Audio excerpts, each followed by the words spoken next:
Good evening, viewers, wherever you are. This is Mzalendo Uncensored, and today we are going to discuss very important issues in our country, Kenya. And as you know, there is a lot of politics going on. This is part two of what we had discussed yesterday, and we want to go into the details of the issue between the Deputy Rigathi Gachagua and the President and the people of Kenya, because so many people have started asking questions whether Mr. Gachagua is ready for the job.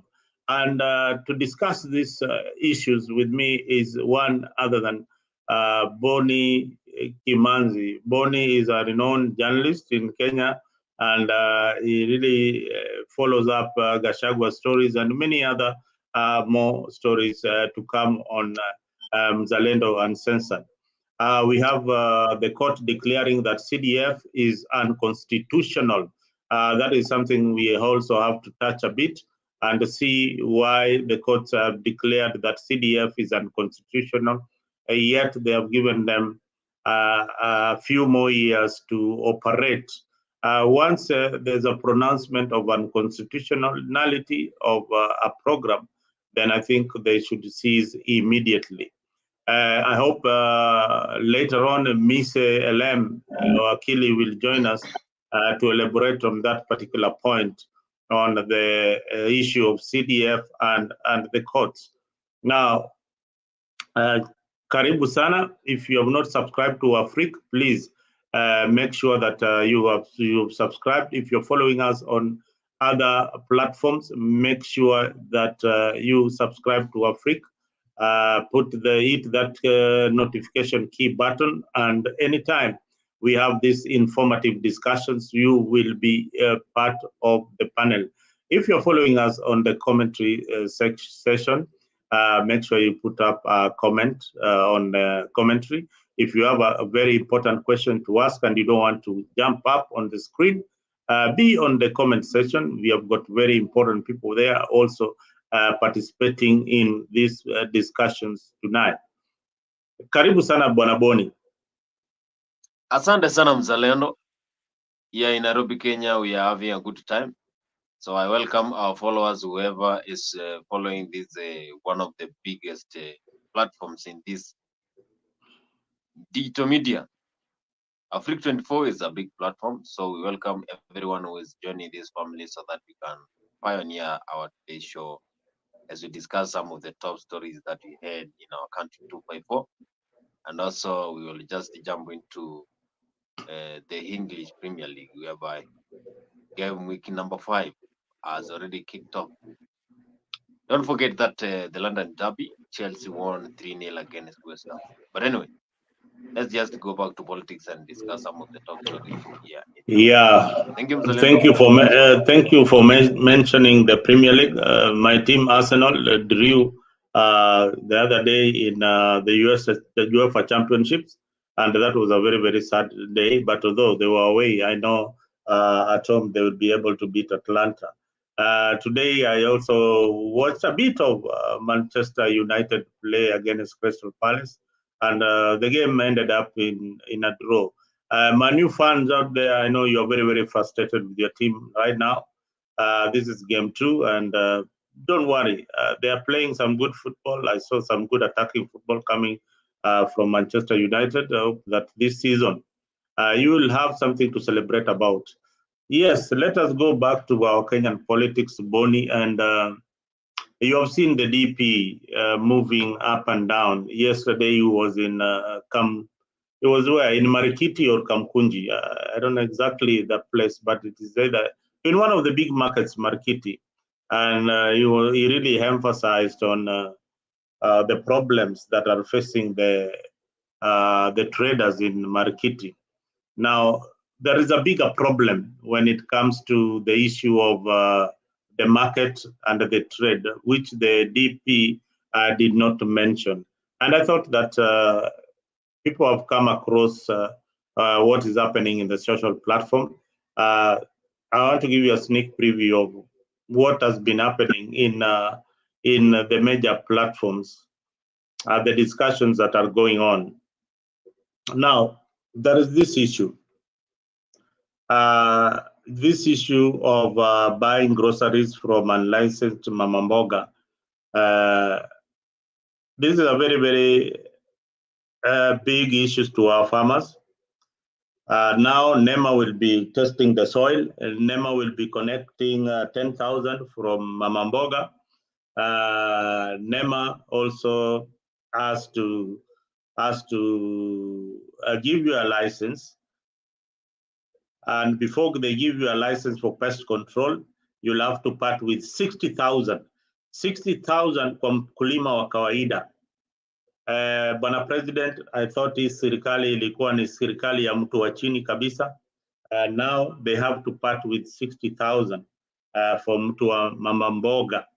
So kununua mboga vile Boni unapenda kununua mamboga pale, you will also be required, ukipatikana unanunua mboga kwa mtu ule ana leseni, hiyo ni hatia katika nchi ya Kenya. So hizi ni vitu ambayo I think they are very, very retrogressive. These laws are not very good. Farmers pia wameambiwa wataenda training for 2 years. Na inaitwa to undergo first aid training for 2 years and the kids at 15,000 yani farmers zile manguo magloves na nini watakuwa wananunua at 15,000.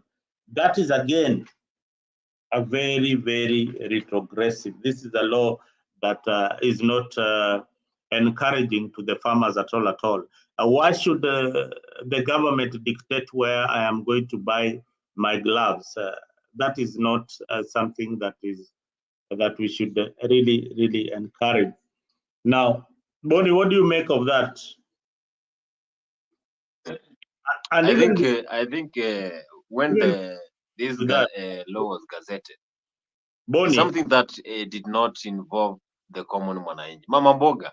How do you tell our common mwananchi that is mama mboga so that he need to be registered? That is, he or she need to be registered, because we have some of the men who are doing this kind of job.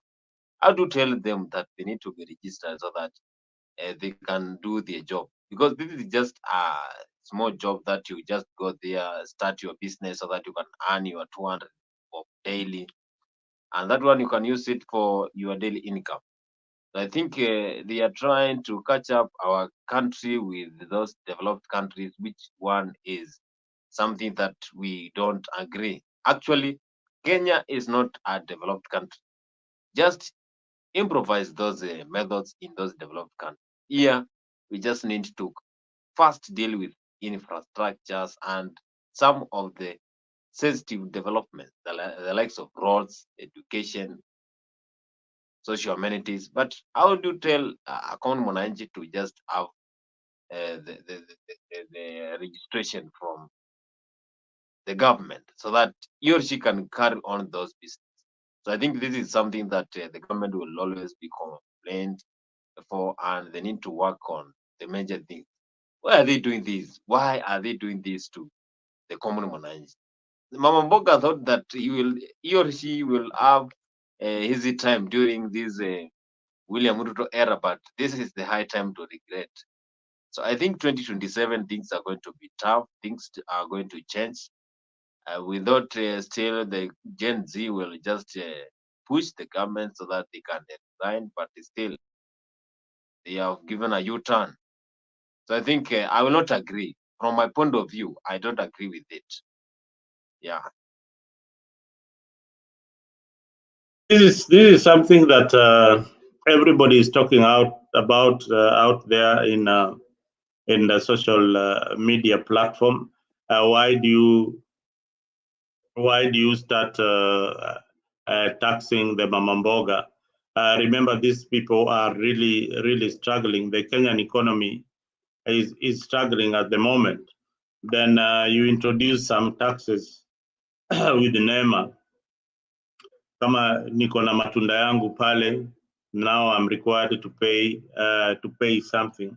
Like this lady who is a farmer in somewhere in Kenya, now she'll be required to pay a lot of money for her produce. And if you are going to buy from her, then definitely you will also have to ensure that she has a license from NEMA.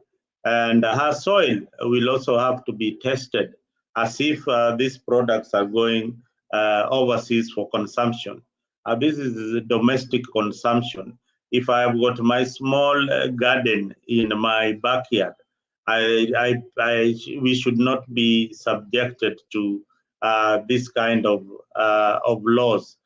These laws are not very, very encouraging to the government of William Ruto. These are laws that people are going to actually resist on those laws. We also saw on the social platform people taking on this information and trying to pass the information as the best way they can. So here is the people. I told you, they're coming for everything that you own. This is a bill that has been sent to Parliament. They're calling it the Horticulture Crop Authority Bill. In this bill, it's going to be illegal to trade in vegetables. You'll have to be registered in a board. A lot of these bills will be affected by the county governments. So the middlemen, the people that go for vegetables from the farms, they transport them to urban centers, they will have to be registered. You cannot be involved in any process of food from the farm to the consumer without being registered and being in a board. The same is what they've done to the dengue bill. For you to process, for you to trade, for you to farm in large scale, you must be registered. Guys, you need to wake up, guys. This is not stories ajaba. Guys, you need to wake up and see what this government is doing. Wake up before it's too late. This is a bill. Look for it, download, read it, call your member of parliament, because this government is auctioning us. They are taking everything. Look very carefully. They are taking everything. Look very carefully. They are coming for your food. Every little bit of your food, they are coming for it. Well, you saw it there. You saw it there that the lady is very, very passionate about this particular bill. Now, with this age of information, we are going to try as much as possible to give you the opinion of other people out there so that the government can listen to the people. William Ruto, your government needs to listen to the people. Bwana Gachagua anasema skiza ground vile nasema. So ground sahii imechacha moto.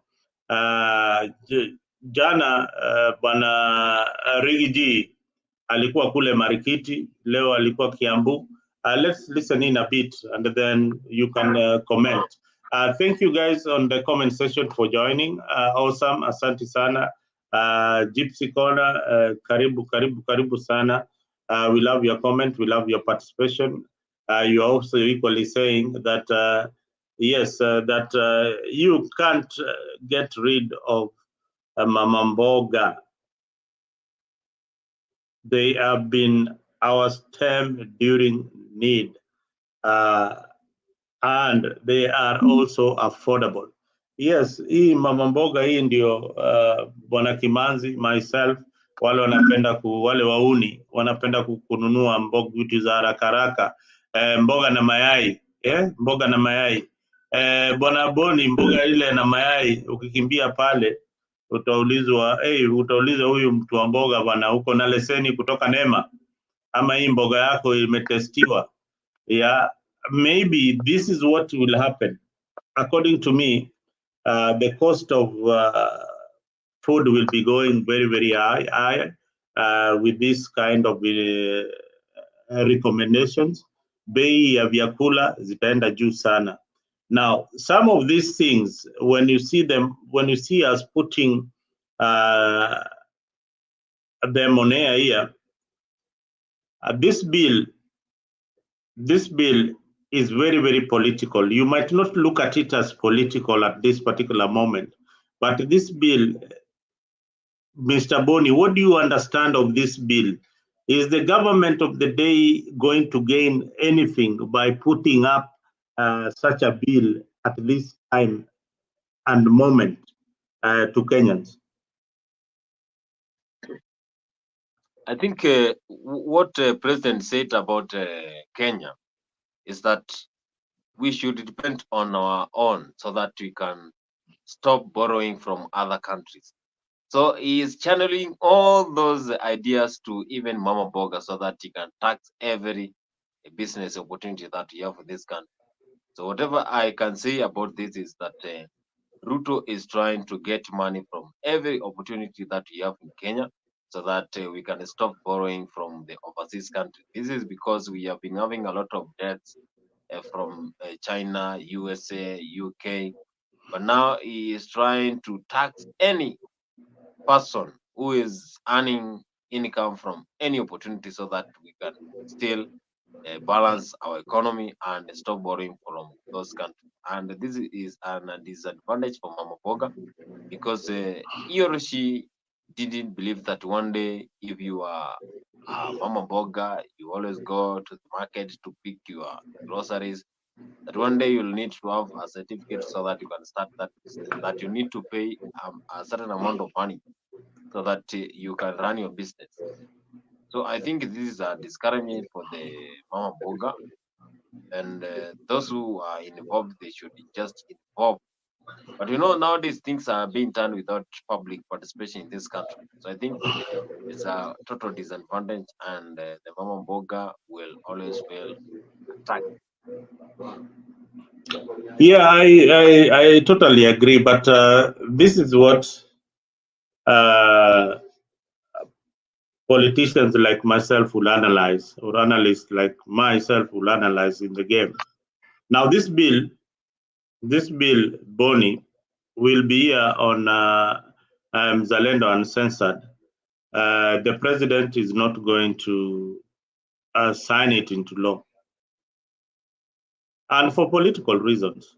It was brought in for political reasons. It's going back to the drawing board, or it will be thrown out completely for political reasons. So you wait, you'll see the president not signing it into law. And people there will then, the farmers will definitely see the president as working for them. So some of these things are done for political purposes, and that could be the reason. Now we saw Girigi G making his tours, and I want to play a few of the most interesting clips that I saw at the entrance of Parliament. When that happened, you were the Deputy President of the Republic of Kenya. What responsibility do you take? I pronounce myself on the matter. Please give me an answer. No, but what answer do you want me to give you? I said what I thought about the matter. The answer is in my statement. And you're here. That was June. No, but I'm saying the statement is there. It is okay to repeat it. No. Why do you want me to repeat it? Because I'm asking the question. You have it in your archives. My answer to what happened is in my statement. Why don't you want to talk about this? But I said where the blame lies. The statement is there. Why do you want me to go into it? I said. I have not recanted that statement. I still stand by it. So go and look at the statement. Why don't you want to talk about this? I don't want to go into it. Because? Because I don't think it is necessary. Because my statement was very explicit. Over 60 families are still waiting. But my statement was very explicit. For answers. I made myself No action has been taken against any police officer. Are you bothered by that? You know whom you need to ask that question. I'm asking who is supposed to take the action? Sorry? Who is supposed to take the action? You tell me. You know. Who? What are you saying? What do you want me to tell you? You know I'm the Deputy President. Exactly. You know who is supposed to take action against police officers. Go and ask them that question. Who? You tell me. You know. Who? What are you saying? What do you want me to tell you? You know I'm the Deputy President. Exactly. You know who is supposed to take action against police officers. Go and ask them that question. Who? You know. I wish you could tell me the answer. No, I'm not. Why do you want me to help you to do your research? I don't want you to help me, just respond. Well, that was the back and forth between Riggy and that was back and forth between Riggy and the Citizen. Boni, you have seen that as my camera is coming back. You've seen that back and forth between Riggy. What should Kenyans think about the response of the deputy president on this matter? Well, Mzalendo, from what I have heard from Kenyans is that Kenyans are still happy with what the Right Honorable Rigathi Gachagua said during the interview that he was done, that he did with the Citizen TV, because as you know, he is the honest man, very honest, and from even the speech that he has been giving is something that most Kenyans like about it. So they are saying that top secrets were revealed by Gachagua, and he cleared the environment, the atmosphere, that he has not been attending meetings from the president, and also some of the top meetings in the Mount Kenya. So I think he did a good job, because now Kenyans know that if he doesn't attend those meetings, then there is always a problem. Because if the PS and also someone who is close to him doesn't have those information, the diary and also WhatsApp groups that are happening, the conversation, nowadays people do conversation in the WhatsApp, those meetings, Google meeting, he's not aware. So what do they want him to do? So I think that was a very nice interview, and Gachagua revealed the secret that even about the Jomo Kenyatta International Airport and also the fight for Mount Kenya, what is happening, he really spoke about it. So I think they should allow the DP to relax and work for the people of Kenya, because I think if it was not for him, then Ruto would not have won the election. So the Mount Kenya people voted for him because they had trust in Gachagua. So I think they should allow the true man to work, and they should stop criticizing his work. Others are saying that he has been incompetent. He has not been linking the Mount Kenya region to the president. What do they want? There has always been a fight. Kiunjuri, the likes of Kimani Chungwa, those are the people who are fighting Gachagua. So I think they should allow the honest man to work for it. Actually, I was an Azimio supporter, and I relaxed when I saw that Baba will not make it to 2027, 2032. It is the end. I'll not get my 6,000. So I said that I better relax and allow the UDA government to work, because I'm not going to get my 6,000 every end of the month. I also cannot make it to give us 6,000. So I allow them to work. So it is attempt they allow Gachagua to work together with Ruto. Yani wewe hii 6,000 bado unafikiria? I'll never forget. Baba said that he will be giving us 6,000. I was the law supporter of Baba. Mimi na support Baba hata akienda wapi. Nilikuwa namsupport.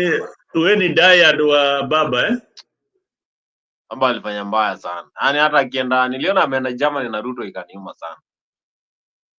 Ulikuwa unataka afanye aje? Acha hizo manze. Oh my God. Ati alikuwa afanye aje? Eh? Ati ilikuuma vile alienda na Ruto. Acha tukuchezee hii ufurahi kidogo. Meanwhile, I have a Kenyan friend. How Gypsy Corner is saying I have a Kenyan friend who owns a grocery in Europe, but the Kenyan products that the person gets, he passes them through the neighboring country so that tax is not high. Yeah. That is what happens, Gypsy Corner. Whatever information you're giving us is very, very important. That is why if you go to a Somali wholesale, you'll find that their unga bale is cheaper than the wholesale across the road, which belongs to Kenyan. So when you export things outside the country, for government, they want to attract more business with neighboring countries. So the tariffs are a bit lower, and than the guys who are buying domestically from the industries. So that is what happens. The Somali community, they buy a lot of things in wholesale, destined for Somalia, but they end up in warehouses in Isili. This is done in cahoots with the KRA and so many other officials who openly take bribes from these other people. We know that is happening in Kenya. Nobody is disputing that. It is happening in Kenya in broad daylight. And the government, if they're looking for revenue, these are some of the areas that Mr. Mbadi should look at and see that if he visits KRA, if he visits the Somali business community in Isli, they'll see a lot of these things happening. Those people don't pay taxes. They've got a way of evading taxes and using the loopholes in the law to bring back the products back to Kenya. So kuna polisi involved. There are so many people who are involved in this kind of corruption. So hiyo inafanyika kule Kenya, and sad to say, it is our country, but we must talk about it. So if the government officials are not aware of it, it is something that is happening. They need to respond. If we are not saying the truth, if we are only selling propaganda, then we will apologize.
Welcome back. You are still tuned on to Mzalendo Uncensored. Here is where we discuss the issues happening in our country. And with me here is Bonnie and many other people on the comment section, Gypsy Corner, really participating and giving us insight of what is happening in Europe. The people who are doing business in Kenya. Goods end up in Europe, but they don't pass through the Kenyan port. They would rather use another port of exit so that they pay lesser duty. These are some of the issues that Kenya needs to address because, one, the wage bill in that country is so huge. Pesa ile tunalipa wafanyikazi ya serikali ni mingi sana, ni mingi sana, na ni kitu ambayo serikali ya Bwana Ruto inapaswa iangalie kwa makini sana. Now, before that, I played a back and forth between Gachagua and Sami Kituku, and this was very interesting when a deputy president is not able to account for his own words that he said on that particular day. What do you make of Gachagua's statement on Citizen? I think Mzalendo, I have told you that they should allow him to work for the people of Kenya, and those who are criticizing his work, they should stop.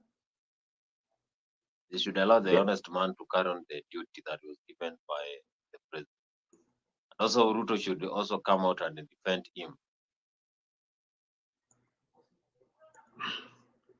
Oh, you say that Ruto should also come and defend him. Yeah. Okay. Now this guy is visibly angry with the government of William Ruto.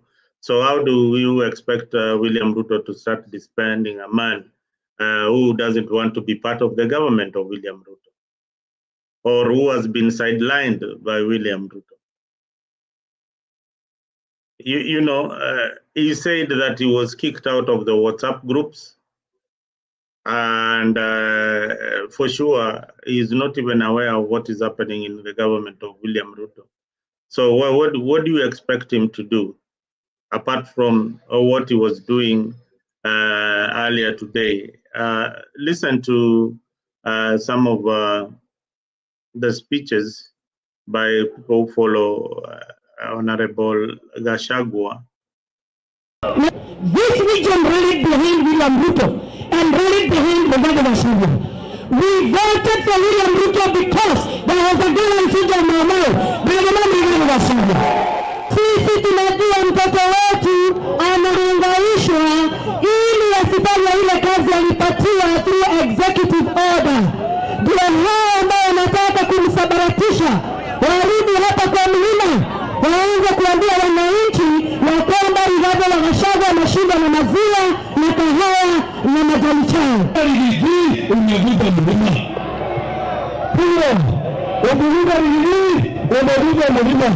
Na mimi nimesema vile alisema jana, umeona tabiri ndio kweli nitatizo ngani vile tutatembea na wewe kila mtu ile kwa vile kama nafanya tunasalia wewe asubuhi na mapema. Watu ya Mlima Kenya, watu ya hapa Kikuyuni, watu ya Meru, watu ya Embu, sisi ni kitu kimoja, na mimi sitaki kuangukia hiyo mtego.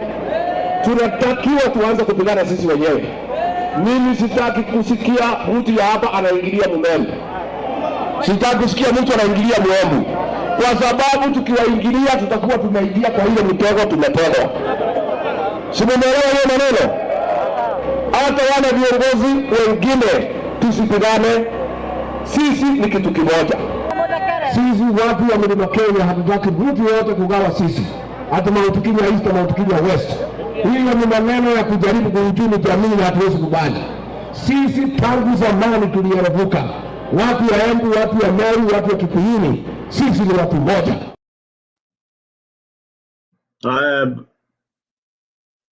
Boni umeanza ile maneno, so nani Gypsy Kona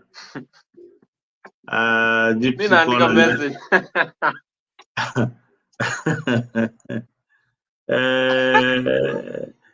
Gypsy Kona anasema, mbona unacheka? Stop laughing on air like Gypsy Kona anasema Gypsy Kona anasema nikwambia, the things that you don't, there is something called etiquette. Unaona, usimeze ugali katikati ya interview, utanyongwa hapa katikati ya interview bwana, ndugu yangu. Najua uko kwa nyumba usianze kumeza ugali, unaweza nyongwa. Nikuulize swali ushindwe kuteremusha, uanze kutoa makamasi hapa hewani bwana. Si tabia mzuri. But Gypsy Kona anasema hii maneno ya Gypsy, if you didn't get the joke, we nyamaza tu hapo. Mzalendo, please, political games between Gachagua and Ruto have been there since 1963. Are you convinced with this sympathy card? Mzalendo, please stop being naive. I like that. I like that. Gypsy Kona, I'm not really naive to this political game.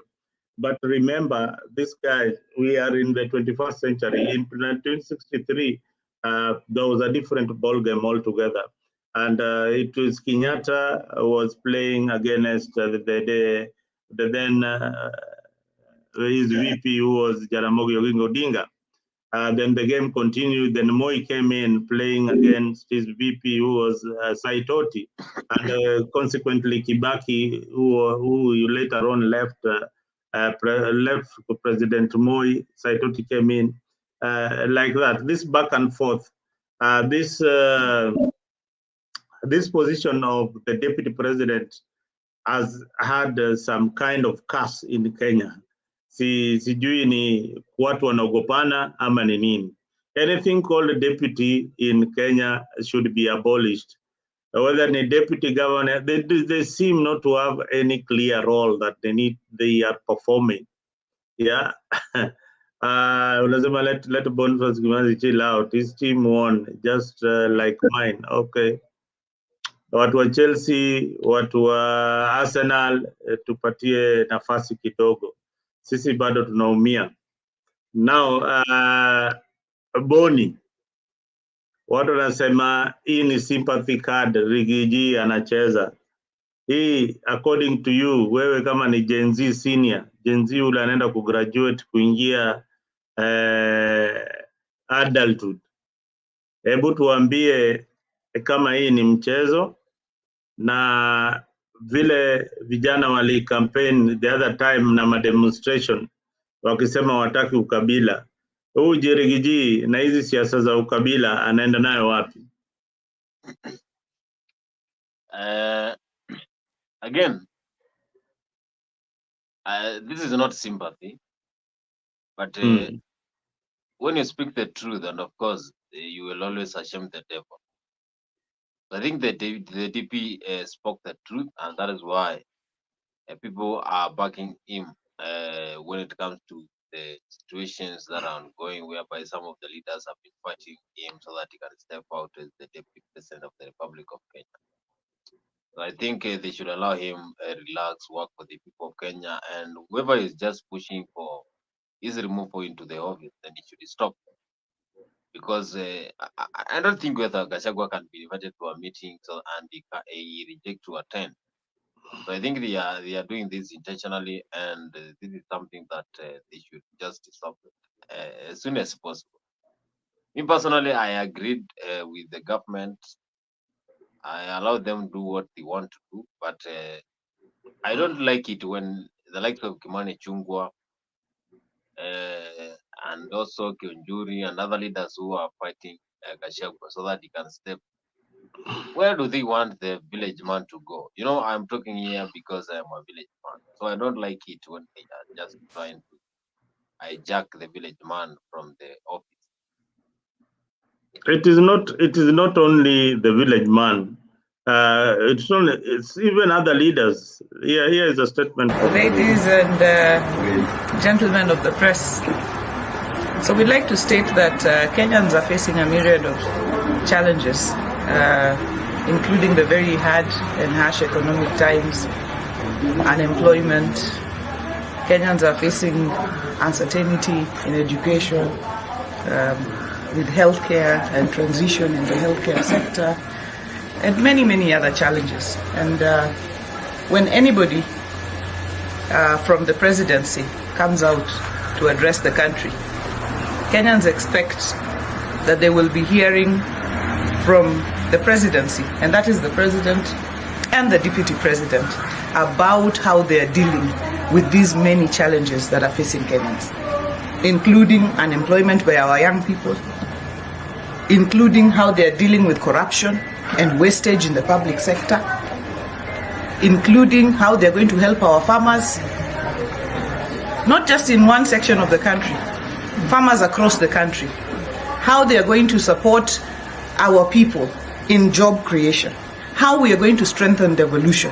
This is the expectation of Kenyans when anybody from the presidency, the president or the deputy president, comes out to address the nation.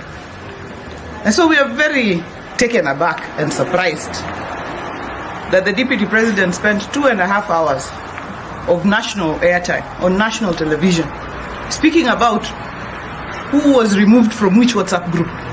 I'm sure that is not the biggest priority for the Kenyan people. Even our Gen Z and Gen X are no longer talking about who was removed from WhatsApp groups.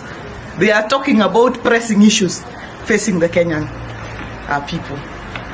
My reading of this very bitter rant by the Deputy President for 2.5 hours on TV is that the Deputy President had come out well in advance and informed Kenyans that Kenya is like a shareholding company, and the only people entitled to any positions in this country are the shareholders. Certain communities, certain groups, special groups.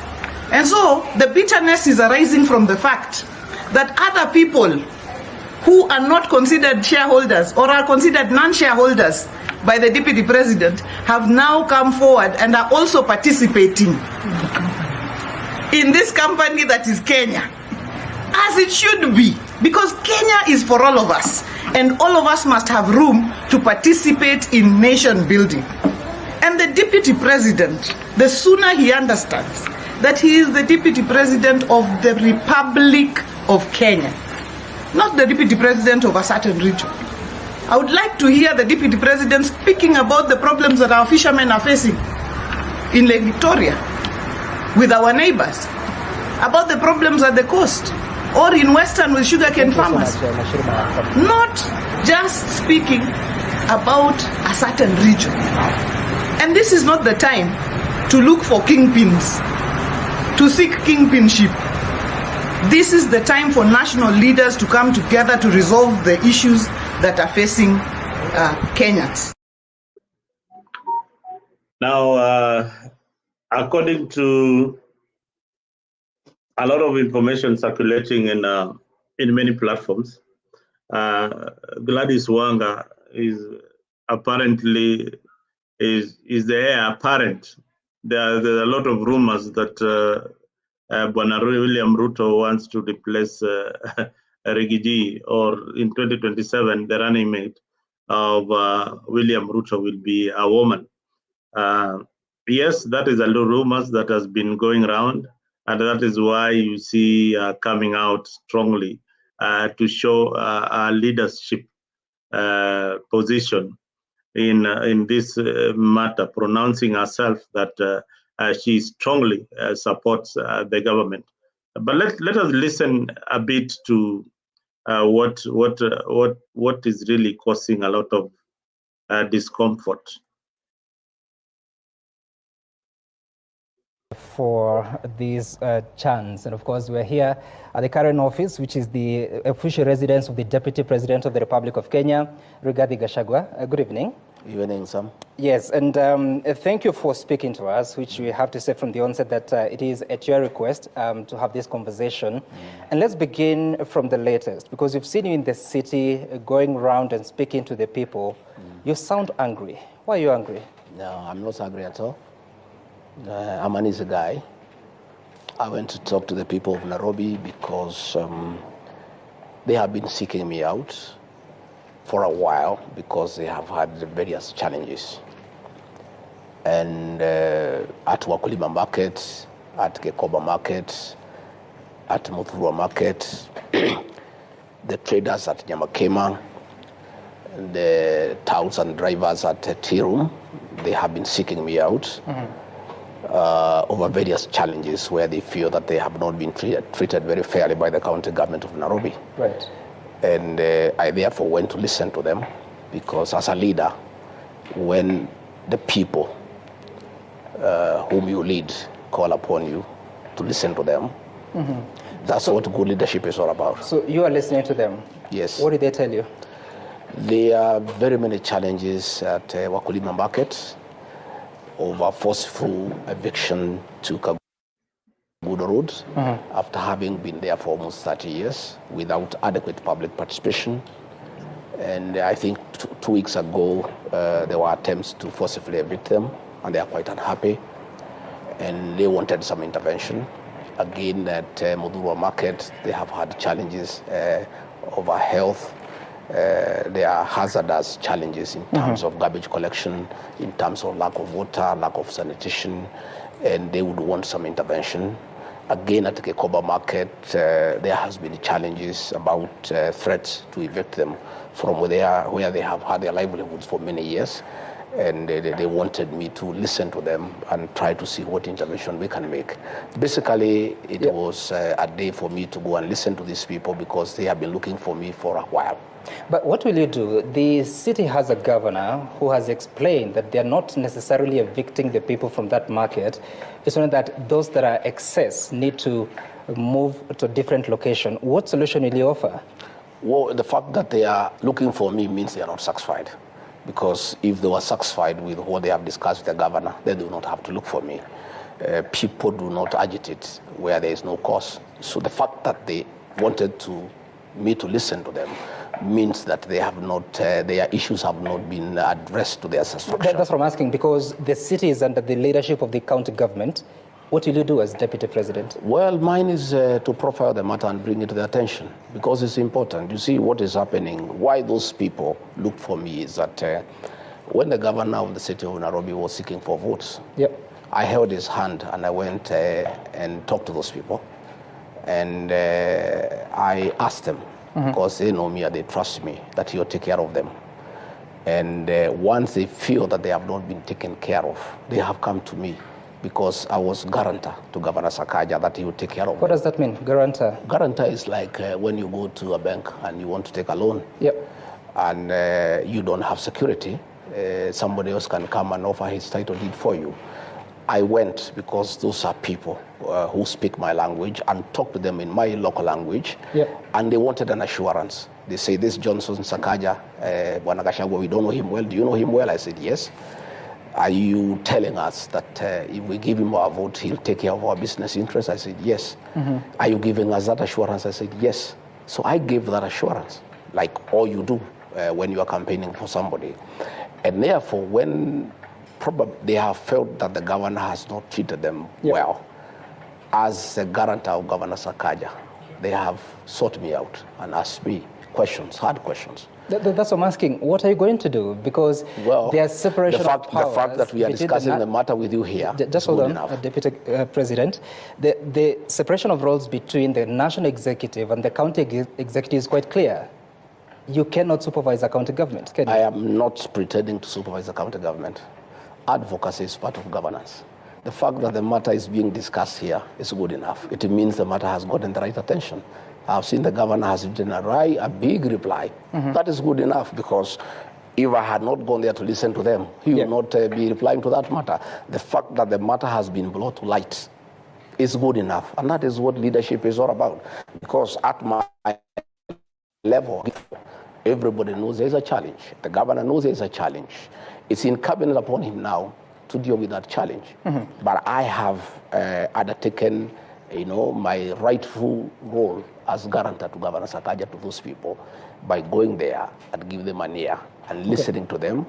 And because of the publicity that has gone with the tour, the matter now is under discussion, which is a good beginning point. Okay, interesting. And of course, we'll get back to that later on. But first, that was not the only issue that you were talking about while in the city. You also said a few things that I want to reference just a little bit. Mimi siwezi kubali mambo ya uongo, ndio kwa maana wananipiga vita. Kama mko na shida na mimi, kujeni munishtaki kwa wananchi. Who are you talking about? Some you know what is happening, and I had hoped probably before we get into that discussion, we'll discuss matters to do with what I do. And no, we'll get there. We're just coming from the matters arising from the events that you had in the city today. What I am saying is that it is everybody's knowledge that I'm a truthful person. And many people are uncomfortable with that truth. When I raised that matter of Wakulima market, I was called all sorts of names, including being called a tribalist. Given the fact that majority of the people in that market come from my community, matter beyond my control. And it was assumed that I'm talking because probably they come from my community. Far from it. In that market, there are traders from all communities. And when I bring this Bonnie, so far you've listened to what Rigiji has said. What do you make by his statement that he works for the people of his community? And he has also mentioned that Governor Sakaja came for his assistance, and he assured his people that to vote for Sakaja. Hebu maoni yako katika hii mjadala ya Bwana Rigiji, hapo anajaribu kuelezea nini haswa? And is it the right thing to do? I think he is trying, as he has said, people know that he is the honest man we have in this country. So from my point of view, is that they should not stop. They should stop what they are saying about him. But I think he has traversed from what he has been asked by some, that there was someone he has been addressing, but he tried not to say the name. But I'm very sure that he knows the name. You know, these people always check on what is happening in the social media. Not like they don't see what is happening. So they see and they always trying to get who is saying all those.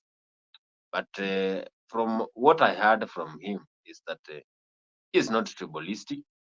And if a problem, for example, is in Kirinyaga and matters concerning matters of alcohol, he will just go and solve it, because it is something that he has been given a duty by the president to work on it. But people will always say that he is tribalistic, because most of times he always talks about the mountain. They are saying that he want to be the next kingpin. That is why I think that is the reason whereby some of the leaders went ahead and endorsed Kithure Kindiki for the Mount Kenya region, which I totally don't agree with it, because Kindiki, even the way he speaks, he cannot mobilize even 200 people. Yeah. Kindiki cannot mobilize 200 people from the way he speaks. Sauti yake ni kama ya Kalonzo. Is that the reason why? Sisi tunakuwa na base. Sauti yake ni academic. So Kindiki cannot be the president because sauti yake ni academic. Hata Gibbs Icon anajua hiyo sauti ya Kindiki. Play Kindiki sound here. Niko na sauti ya Kindiki hapo. Hebu play. We bado unachambua huyu bwana Rigiji. Tarudi hapo. Matters too light. Many people have a problem with me. And the fact that I insist all the time that we honor pre-election pledges. There are things that we promise the people. Mm-hmm. We went there with Governor Sakaja and promised the people of that market that under our administration, their business can only flourish. It cannot become worse. We agreed that our administration will never oversee demolitions and evictions. Those traders were being evicted there about 10 years ago in a very brutal manner. And I talked about it. And many people are uncomfortable with that. And what I'm saying is that anybody who has a problem with my conduct, you go and report me to my employer. My employer are the people of Kenya. These are the people who employed me. Go to them and say, well, regarding Gachagua, Deputy President, is becoming a nuisance. He's complaining that you people are being harassed. We want to report him to you and ask him to shut up. And he shouldn't keep on bickering and saying that you people are being mistreated. That's what I was saying.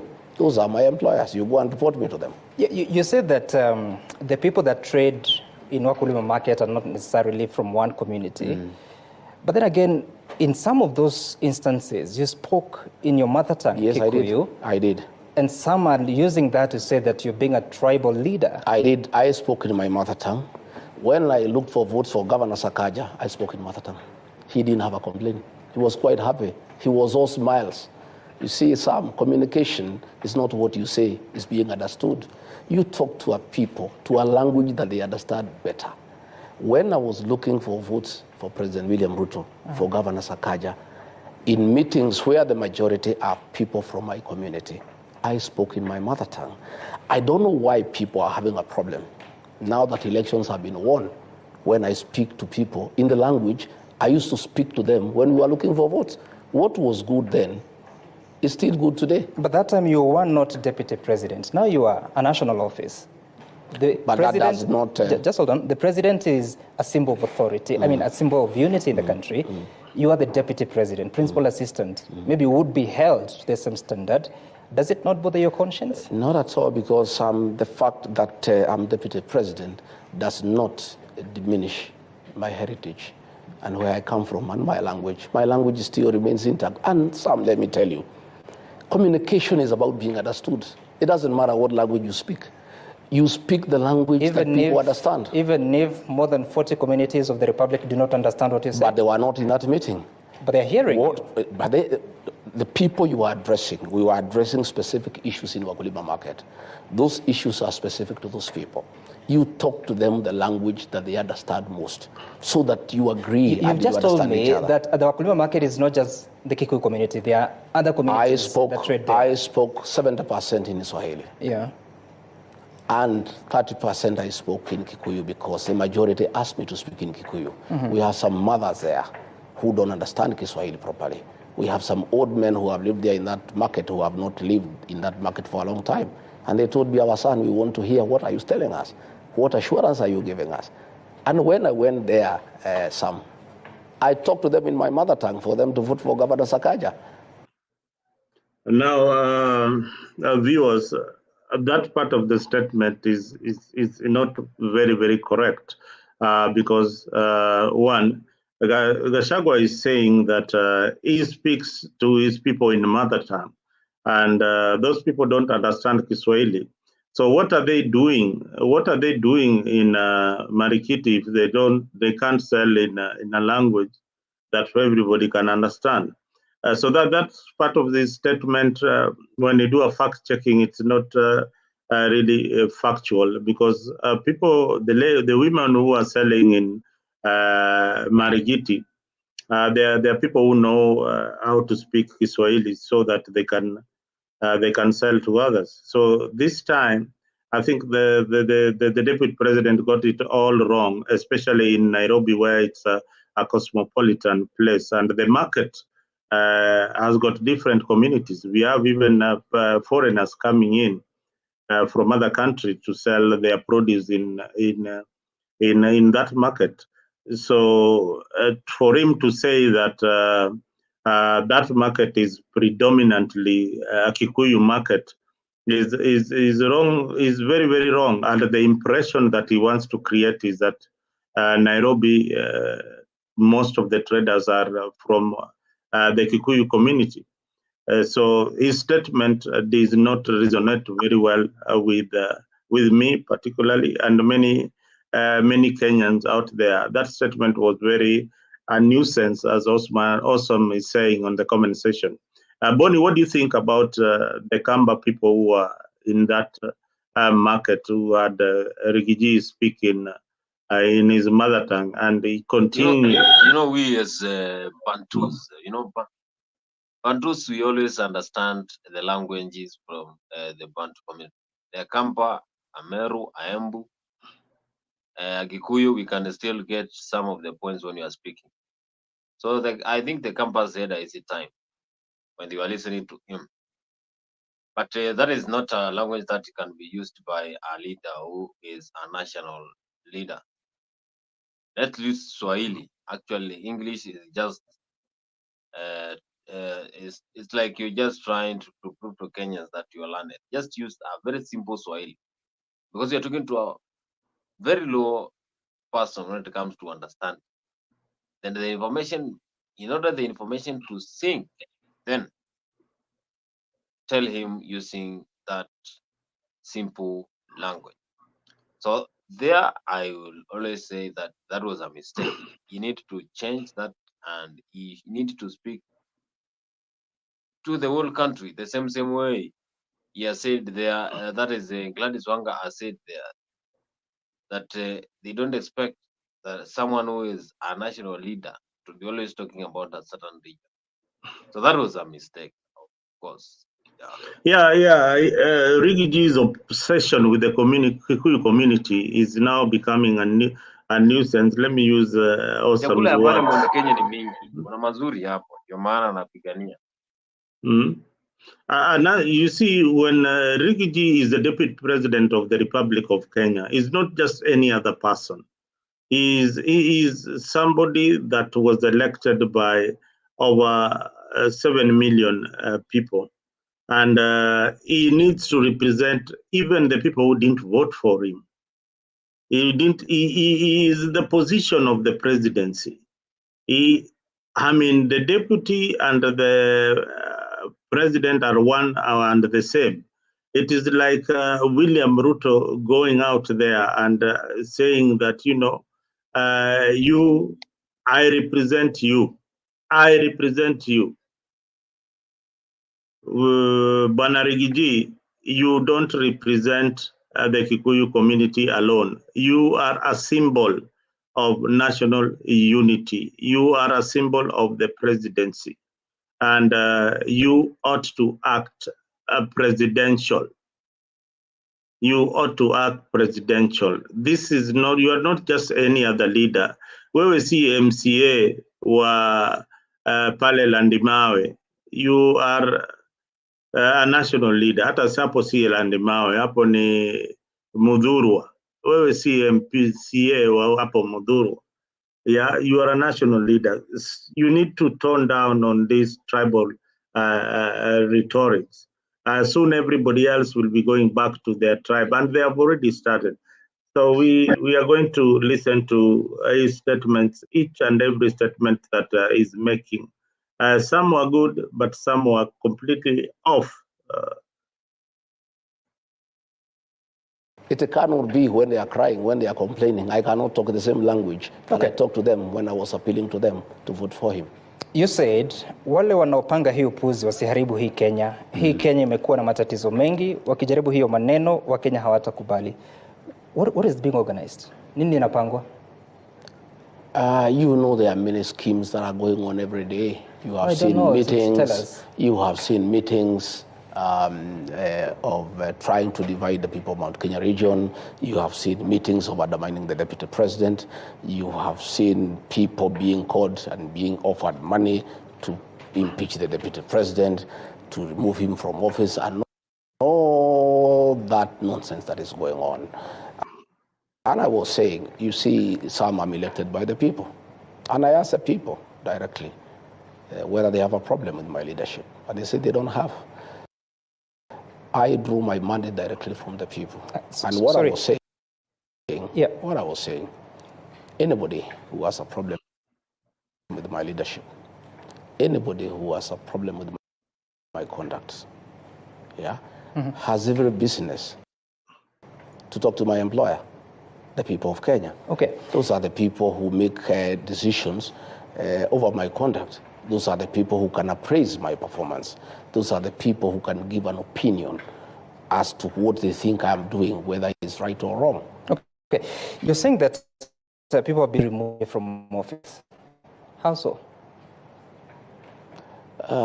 It's the worst kept secret in Kenya.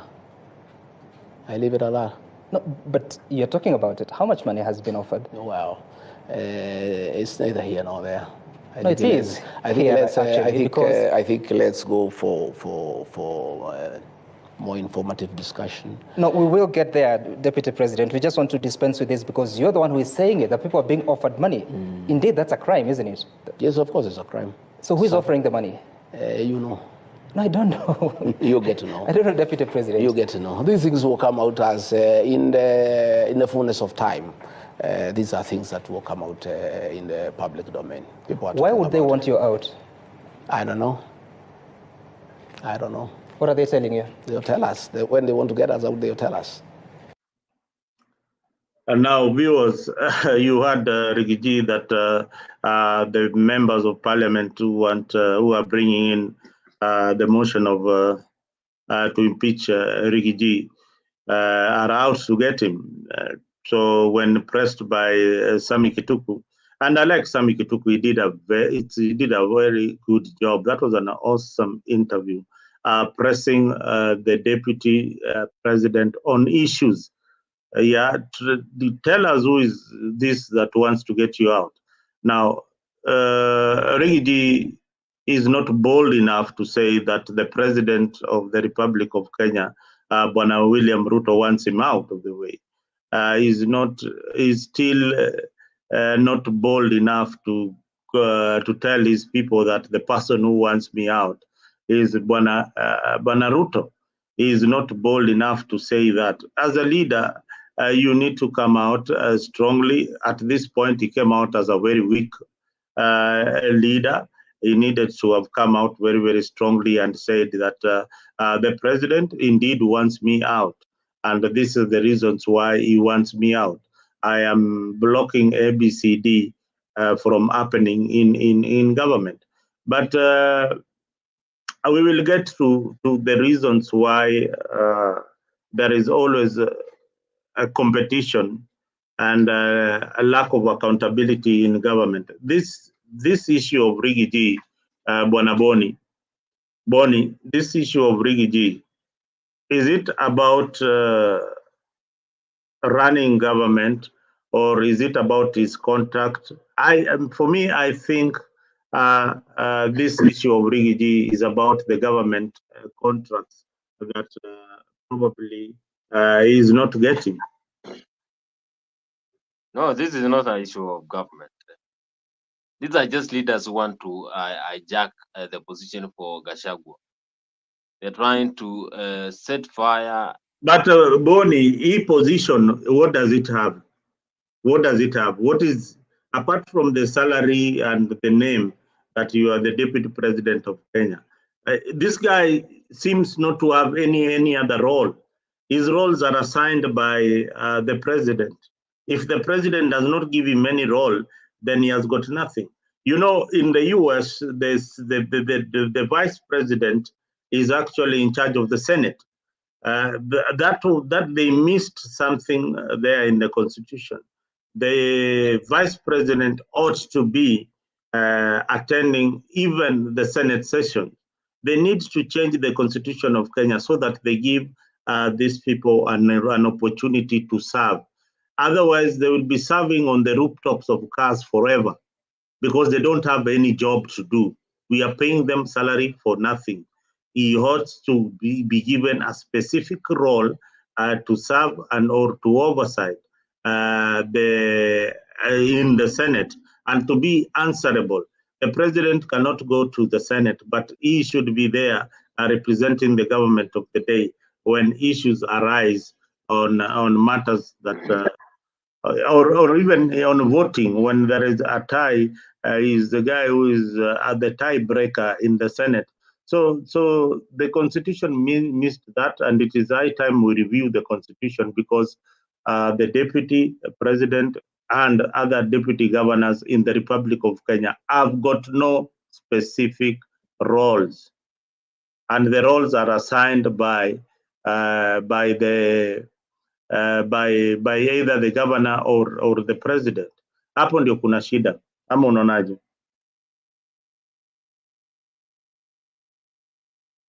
Again, you know, this is a government. Mason Sanders is saying that Mudavadi is doing Gachagua's work, which is unconstitutional. That is why Gachagua is idle. Oh, okay. Okay, Boni endelea. Nasema nasema ukiangalia vile wanaongea, ukiangalia vile Gachagua anaongea, of course they are fighting him, but even if there is some difference between him and the president, then they should always solve it without bringing the anchor into the Kenyans. Because we are expecting them to work for the people of Kenya after forming the broad-based government. Why are they trying to fight each other? So why do they bring these issues while it is high time to carry on this development in this country? So we don't care about this, and actually I won't care about it. You know, even if the UDA government failed, that was not my choice 2022. So I don't care about what they are going to do in this government. But again, let's work for the people of Kenya. And again, the leaders who are fighting for the position. At the end of the day, I know there are some of the leaders who are fighting for the position of the Mount Kenya. But I remember the DP saying that Uru is the kingpin of Mount Kenya, and that one is undisputed. So I will always say that Gachagua will always tell you the truth, and he will always say what is in his heart. I know he knew that that was a mainstream media, and anything that is going to sit there is going to go viral. So I think some of the top secrets were not shared by Gachagua. Maybe he will share one day. And again, the questions that were coming from some were a bit tricky. And if he refused some of them, then you say that he is a truth man. Yeah. All right. Let me take you through the roles of the Deputy President of Kenya. The Deputy President plays a very important role. Is the executive branch of Kenya. Is his responsibility. He is the principal assistant to the president. The deputy president is the primary assistant to the president and deputizes the president in executive presidential function. Assigned duties. The deputy president performs functions conferred by the Constitution and any other duties assigned by the president. Acting, like, for example, the role that Sanders has said there that is being played by Mudavadi is a role that should be played by Gachagua.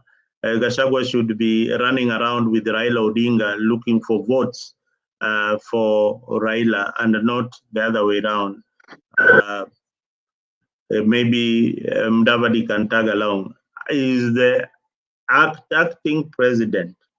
In the absence of the president, maybe if the president is sick, temporarily incapacitated, the deputy president acts as the president. The president has flown out of the country. Who is in charge? It is the deputy president of the Republic of Kenya. The deputy president is not allowed to hold any other state or public office.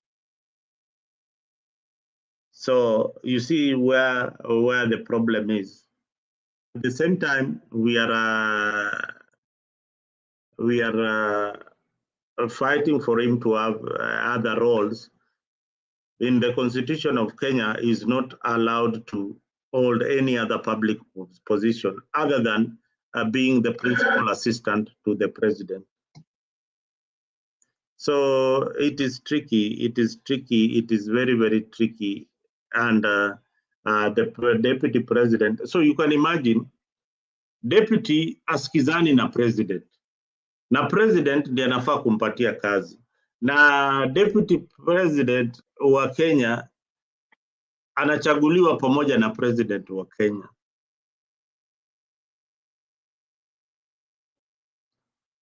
Sanders is saying Ruto is extravagant and wasteful, and he did not need Mudavadi, while Gachagua is idling around doing nothing.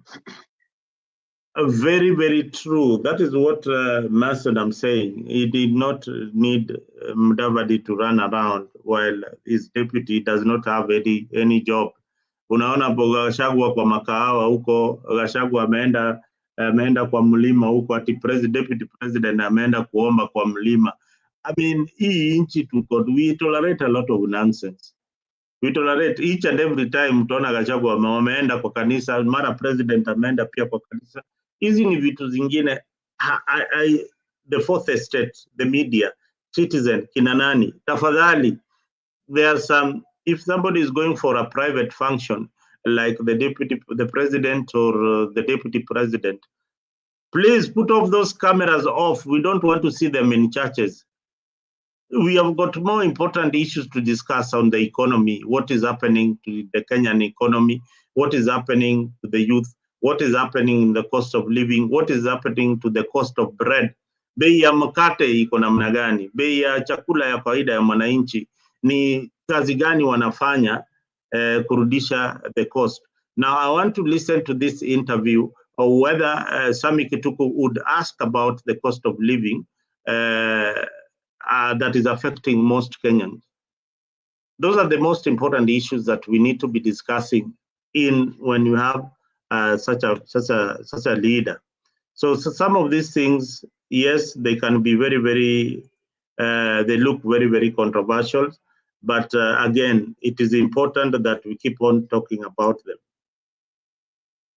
They say that I'm high-headed, that I am too people-centered, that I'm listening to people too much, that I am asking people to listen to what Kenyans are saying.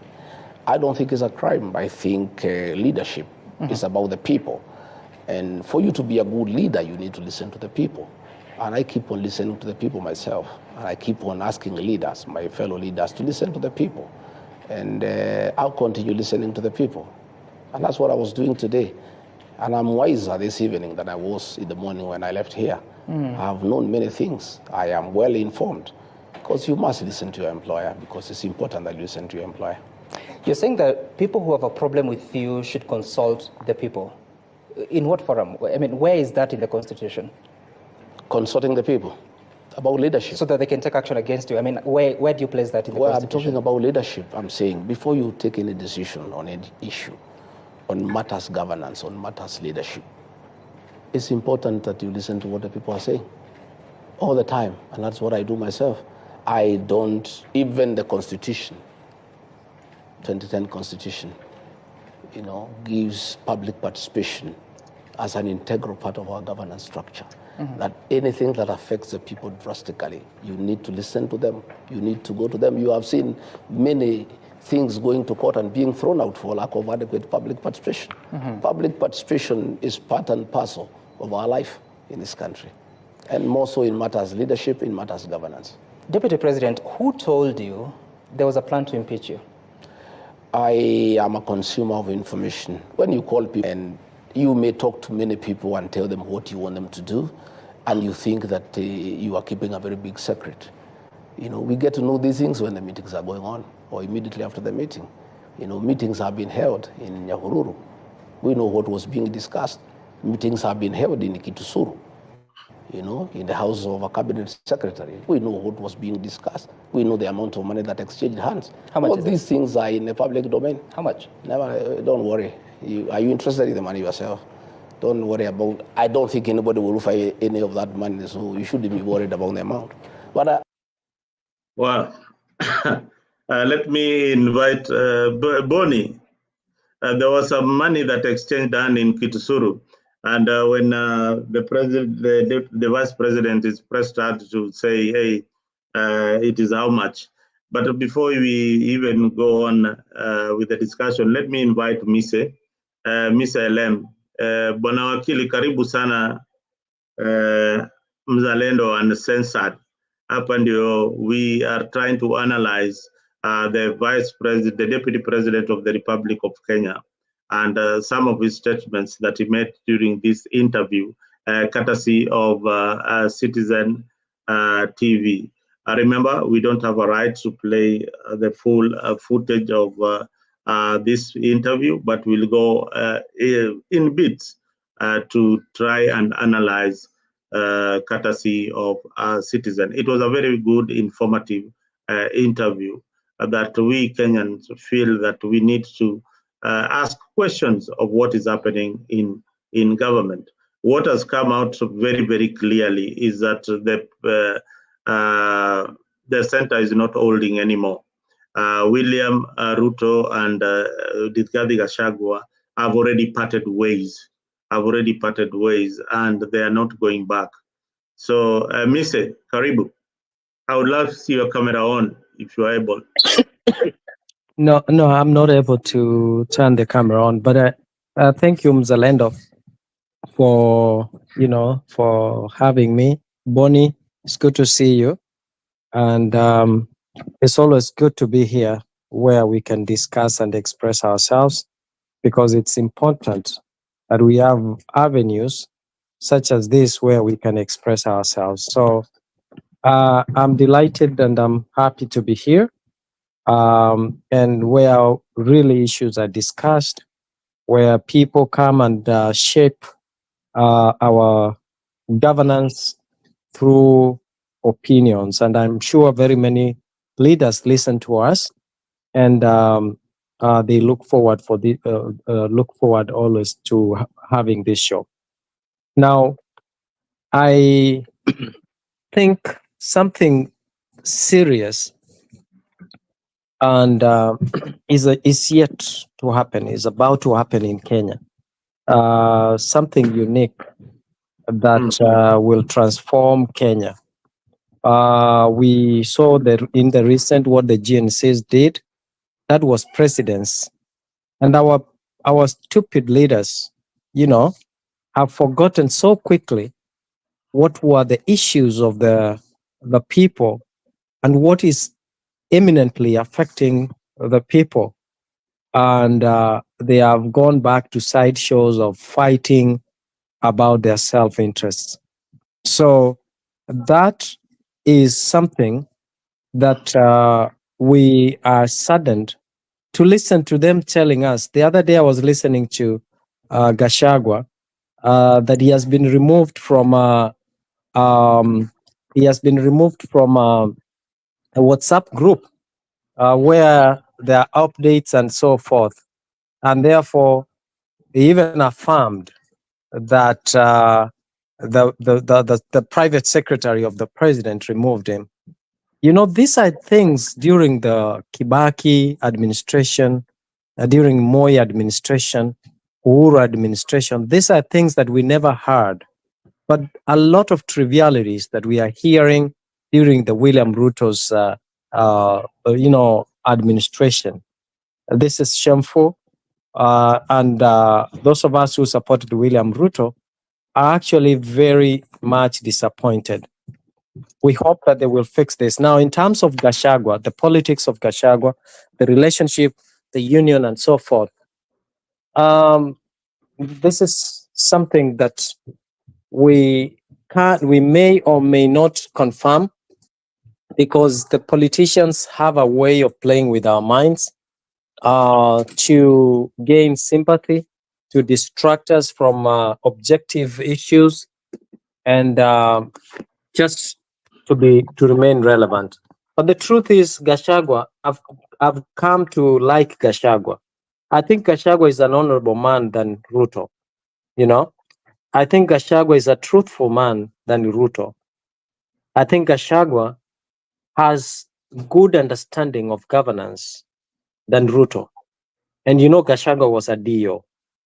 And as a DO, public administration, governance, policy making, policy reviews, that is their core. And I believe what if today Gachagua and Ruto went back to election, I think we can't underestimate Gachagua. There are a lot of people who are very disgruntled with William Ruto's governance. And you know that.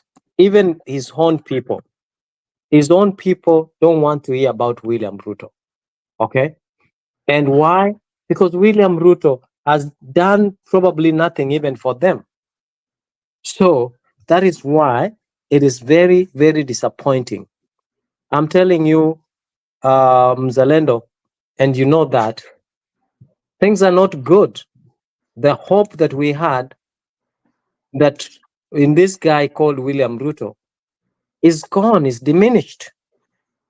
Why are we talking about personal relationships now when we are supposed to talk about governance? Enzo Maresca. Hey, Kenya revolutionary, please.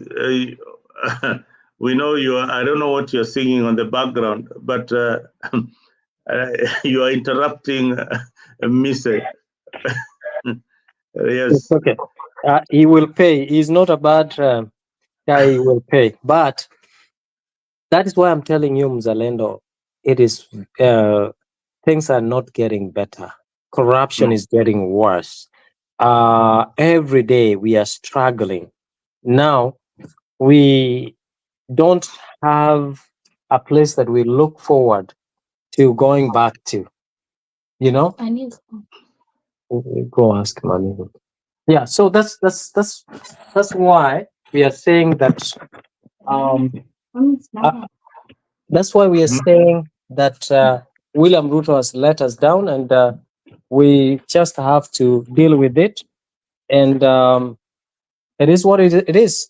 But Gashagua's the discussion from Gachagua is very much welcome. If he's not treated well, and he's speaking out, then shame on the president. You know, the president. What is the work of the president according to the constitution? Is the symbol of unity. How can you be a symbol of unity when actually you are thriving in creating unstable environment for that unity? You understand? So Gachagua is good that he's speaking out on that. William Ruto should focus on quick fix to ensure that people get the services they deserve, and that is why and where we elected him. I heard the reporter asking Gachagua when Gachagua was saying that if if anyone wants to have a discussion with him or ask or have questions for him, he should ask the people, you know. And he's very right. Article 1 of the Constitution says power is vested in the people, and that power can be exercised through direct representation or indirect representation, which means through our leaders. And that's why we are saying we need to come together with the same spirit that we saw a few days ago when Kenyans came together and said, no, we can't sell our airport. That is our inheritance. Okay? And the same spirit that brought all these young people together and said, we have to march and we have to stop this. And that is the spirit that we need as a whole, as a country, and say we have to eradicate poverty, we have to eradicate corruption, and that is what I'm looking forward for, Mzalendo. Thank you. Yes, thank you very much, Mise. I saw Kenya Revolutionary. I know you are listening from the background. Can you jump in here and contribute on this matter? Mise, don't step away because we have got a lot of issues that we need some clarification from you. There is the CDF. The CDF has been banned by the courts in Kenya. This, I think, is the second time it's going to the court, and the second time the court is throwing it out. I needed a pronouncement from you on that matter. You being in the legal fraternity, you'd be well informed to shed some light on if the court has decided to throw the CDF out. And some of the judges were saying they be given until next year. Others are saying immediately. So we need some clarification on that matter. So don't step out. Kenya Revolutionary, I don't want you to jump out and say that you are not being given a chance. Karibu sana Afrika, long time my brother. Unanisikia? Ninakusikia. Mwambie aweke First video. of all, Chelsea is going to win the league. Chelsea And is first going of to all, win the league. and Donald Trump. Now Donald Trump is going to be the president. I like that. 3-0 West Ham. Huh? 3-0 West Ham. Kesho Okay. it's 2-2. So that's why you are celebrating. Yeah. Yeah. So Mzalendo, tafadhali, don't be on suicide watch tomorrow after draw 2-2 at the empty heart. But anyway, what is the matter? The matter of today is the interview of Rigiji by Sami Kituku. And, he came out very, very strongly to say that the center is not holding anymore. And I like Sami Kituku because he really pressed the deputy president. And we got a lot of information from him that a meeting was held and people were paid money to enable to fight him. And at the end of the day, what is maybe in the pipeline is to replace him with somebody who can work with William Ruto. Okay. Our opinion on this, and again, this is not the only matter. There is also the issue of a CDF being cancelled, being banned by the courts. So I need you to weigh on this and many more, like the bill, the farmers' bill. Now farmers have to pay some money to Mrima. I don't know whether you've come across that. Yes. Yes. You came across that? Yeah, I saw it on the Mtandao. Very briefly, because before you kick me out like you always do, first of all, let me say I'm happy to see Mise anajificha huko sijui ni Canada ama Ottawa sijui ndio wapi. I'm happy to see him. Second of all, CDF, I think it was declared unconstitutional. Kitambo, I don't know why these MPs were still collecting money, but it's a good move. I'm proud of it. CDF should not be given to MPs alafu watu wanapiga line wanapewa CDF. The farmers thing, go listen to Mbogo. What's his name? Mbogo. Steve Mbogo. Is it Steve Mbogo? Tafute kwa internet hapo. This is part of the globalist agenda. They want to make you import food and not produce your own food.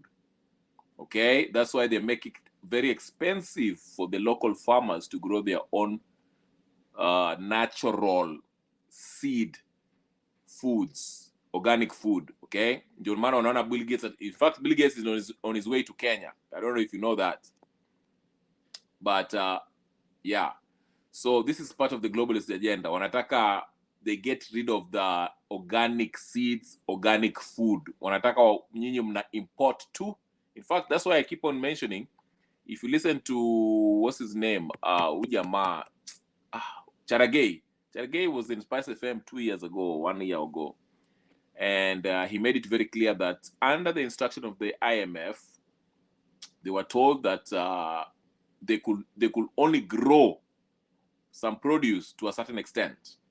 And this is something that is in the book of Ninio. It's called Ninio of a Confession of a Hitman, of an Economic Hitman by John Perkins. Go read that book. It explains all this stuff. It shows how the IMF and World Bank, they are part of this globalist agenda. They make you only produce to a certain extent, but they force you to import products. So if you read that book, it will open your eyes and make you understand how we are being colonized indirectly. Ndio maana, you can sit there and ask yourself, Kenya, why we are so rich in gold, we are rich in all these minerals, metals and stuff, and we can produce, ukiangalia Uasin Gishu is a very fertile land. It is enough to produce to feed the whole country. Why can't we feed ourselves? It is because of that, because they limit our production of food. We can be self-sufficient. Finland is a small country. It's the size of Uasin Gishu or Nyanza. But they have food reserve that can last them for 5 years. Hata kama leo wamekosa food, they can last themselves for 5 years. Why can't Kenya do so? Ati ninio ikikuja ati there's hunger, sijui nini, we don't have reserves food. No. We have it. We have all of it. So that is part of the program. If you find out about that, you will learn more.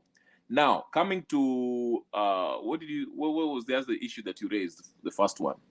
Mzalendo, what was the first one you raised? I'm forgetting kidogo.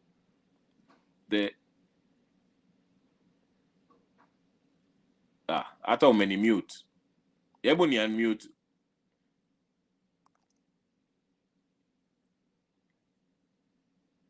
Mzalendo, you are on mute, bwana. Oh, ni Mzalendo ndio ako mute.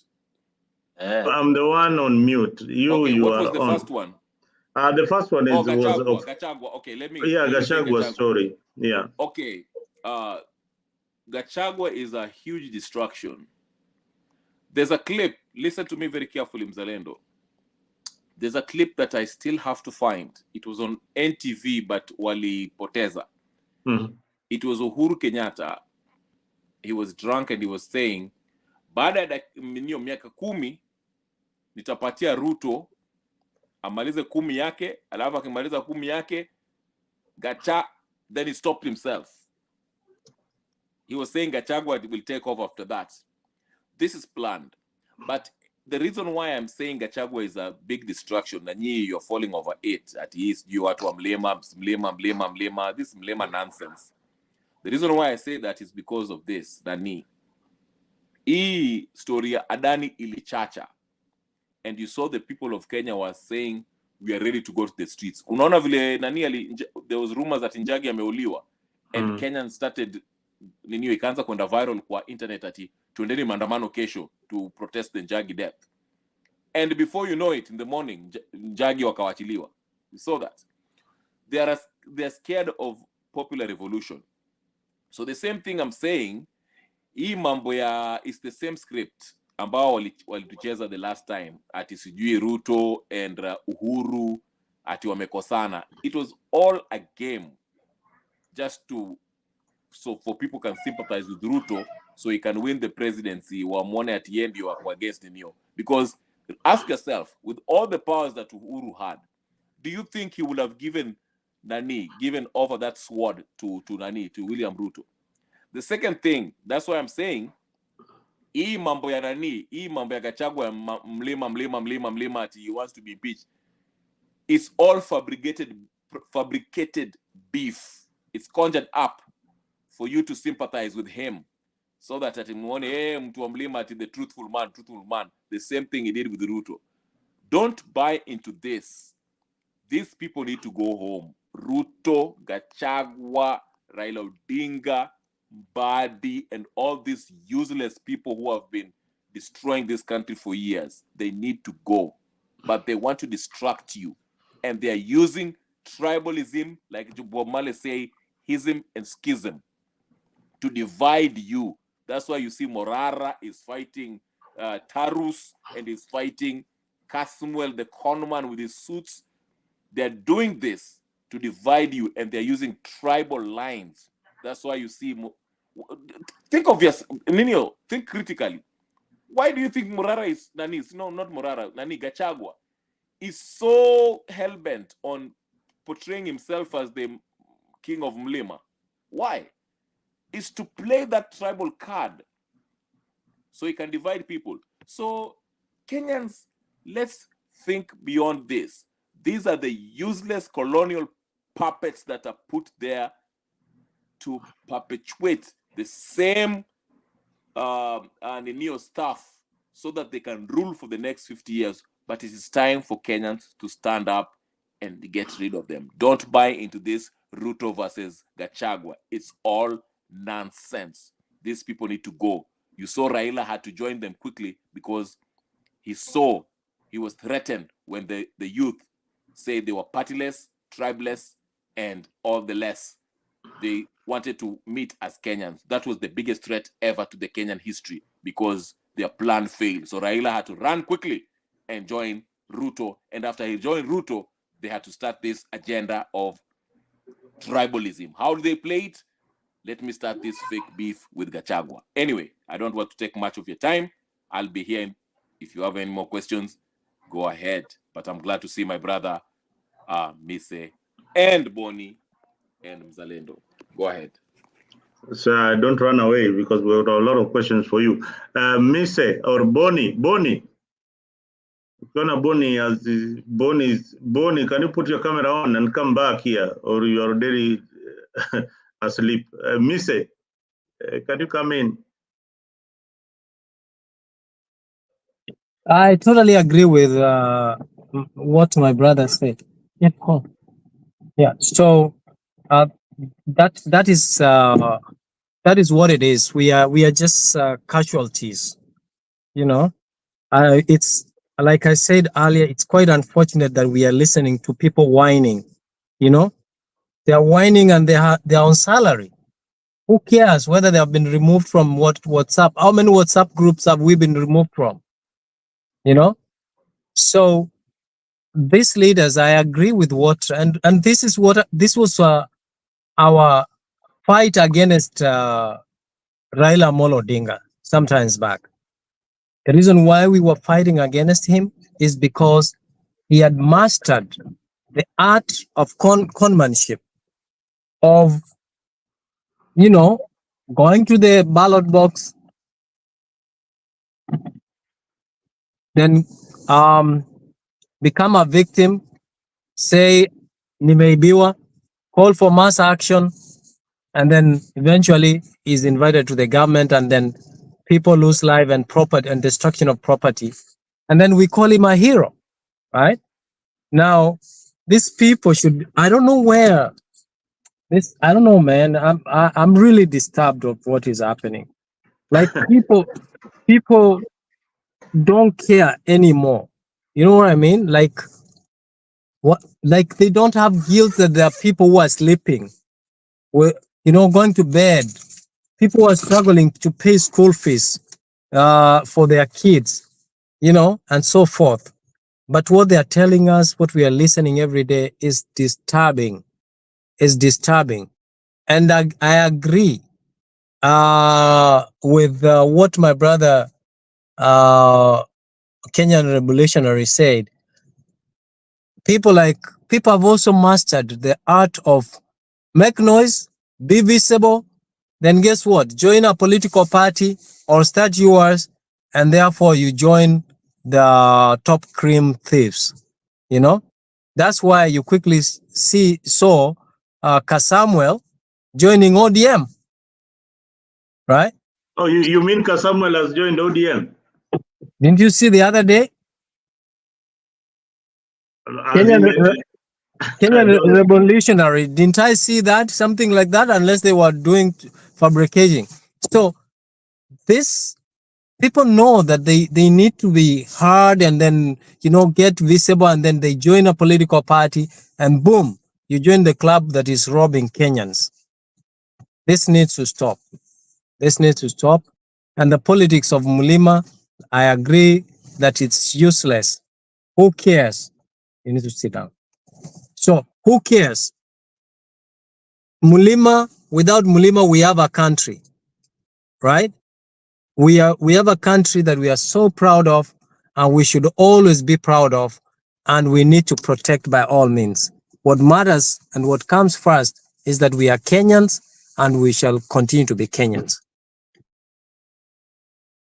I agree with you. What these politicians do, Mise, and the Kenya revolutionaries, is every time there is an issue, they go back to their tribes. They are cornered to their tribes. Sometimes it is by design, just as Kenya revolutionary is saying, to go back to your tribe, appeal to the emotions of your tribe, and to feel like you are a victim. But Raila does it perfectly. When there is an issue, you see the first thing, he pronounces himself as a Luo leader, and narrates to you the migration path of the community and how they came together. And that is what we need to know, that we are one people. We need not to be divided on any other issues. We need to fight as a community. Rigiji is also doing the same. We are the Kikuyu community. There is no time that we have been separate. This is a decision that I have made as Rigiji. You need to back me up. And nobody is supposed to think differently from Rigiji, William Ruto, and Raila Odinga, and Kalonzo Musyoka. So these are tribal leaders, and just as Kenya revolutionary and said, it is high time, and Mise, it is high time that we find a way of getting rid of this group of people. We need to find a new crop. But the young people are also disappointing in some way because they are excited with the leadership. They need a bit of mentorship when it comes to leadership. 2027, I think the ball game will be very, very different in 2027 with the Gen Zs coming on board. Sometimes I feel Kenya revolutionary because you interact a lot with the Gen Z movement. I feel that some of them have been scared. They cannot come out out there the way they came out in the beginning. After these extrajudicial killings and all that, they cannot come out. Their parents have been scared of their children coming out and voicing their concern, because there is one thing to have a child in your house doing a bit of nothing, and then there's another thing to bury them and see their graves on your compound. What do you think of this? To the contrary, I don't think they're scared.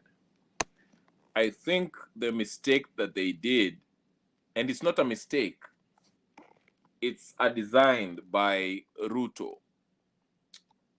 If you follow closely, June 25th was the most successful Mandamano, in my opinion, of recent history of Kenya. Ruto underestimated these youth. You heard Ichungwa was calling them watu wa kuenda KFC na wanachukua Uber. Basically, can you hear me? Am I audible? Okay. So he thought these were mababe. These are, rich kids who don't know better. But when June 25th happened and they actually made their way to the parliament and occupied the parliament, and they were threatening to go occupy State House, Ruto alishikwa na buta. So this is what Ruto did. Ruto started targeting those within this movement that were the faces of movement, those who he deemed to be the leaders of this Gen Z movement. He went and compromised the Hanifas, the Boniface Mwangi, and Cairo, and they were done. Hanifa hasn't really produced anything to show where the money that she was given went to. Boniface Mwangi started talking about committing suicide and all that nonsense. Cairo went on and to his business and said he was no longer in the Ninio. Alisema hii mambo ya maandamano is done. So now you come to the Casmwells and the Tarus and Morara, right? Because after those, Wakina Hanifa were, they were compromised. You remember Osama? You remember him, right? Yeah. After they were compromised, now it was the Casmwells, Morara, and Tarus. Tarus is from Wasingishu. You can't seriously look at her and think that she's going to lead a revolution that will remove Ruto. Morara had a very good movement, not a movement, but a technique or method of exposing the perfidies by this administration, this Ruto guy. But if you look at Morara, he's not really a threat to Ruto because Morara is not advocating to remove Ruto right now. He's not saying Ruto must go right now. He's saying, and then mkachukue makadi tumtoe 2027. Right? Ruto is worried about who is going to remove him right now. Then we have Kasmuel, this sellout, this charlatan, who took a picture with Sonko, Osoro, Millie Odhiambo, and all these dodgy personalities that we know from Kenya who are involved in everything corrupt. So you see that Ruto, then there's Jimmy Wanjigi, who was admittedly said on one of the podcasts on the internet, said that he was actually financing this Gen Z movement. And you saw what happened to him. So you see, Ruto is either aiming to bribe the faces of this Gen Z movement, attack anyone financing this movement, jail them, or their bodies will show up in somewhere in a quarry, somewhere in Githurai or somewhere, basically killing them, jailing them, or bribing them. That's the method he used. And you saw Caswell, this charlatan who went to Spice FM and say that, oh, nobody should go to Mandamano unless they have to report to the collective. Who are the collective? And he actually declared himself the leader of the Gen Z. Mzalendo, if you pay attention, what made this movement successful, it was because it was partyless, tribeless, and leaderless. So as soon as you have leaders, it's easy to target them, just like Raila Odinga. As much as Raila Odinga's psychopathic following, he's effective in his mandamano, but it's easy to subdue Raila's movement because all you have to do is give Raila a call and bribe him, just like Sakaja told us that he gave him 200 whatever million for him not to be impeached. So if you take care of the head of the movement, the body follows where the head goes. But what was scary about the Gen Zs is because it was partyless, leaderless, and tribeless. So these perceived leaders were all bribed, jailed, or intimidated, and this is what killed the movement. So what I urge these Gen Zs, if they're listening, and I keep on telling them in my channel, is that they need to go back to what made them effective, which is go back to having no perceived leader, no tribe, no leader, no party, so that Ruto cannot target a person or somebody who is viewed as a leader. Because if you have a leader, it's easy to get rid of you. They'll just go and either bribe or kill or jail or maim, whatever the case is. And that's what I'm saying. So now you see these people fighting and the movement have died because they came out and they proclaimed that, oh, I'm the one financing this. Oh, I'm the one, the leader. Oh, I'm the one. That's why you see Morara and other people, they're fighting on the internet. So they have to go back to the first step, which is we are tribeless, partyless, and leaderless. That way, Ruto will not know who to arrest, who to do what. Nyimwonge just organize on all the X spaces in YouTube channels and every platform. Alafu mnaorganize mnasema, okay, tuendeni downtown on Tuesday. Ruto will not know who to arrest because he doesn't know who the leader is. That's what I advocated for. But these people, as you can see, they are trying to, in fact, Caswell and all these Morara people, they're saying they're running for public office. So it shows you that it's not about the struggle. It's about their personal pursuit of their own dreams. And that's what kind of killed the movement. So they have to go back to what made it work, which is the power of being anonymous, power of organizing without propping yourself up and standing up and saying that you're a leader or you're the financier or the what. That is what works. And that's where we are. Go ahead.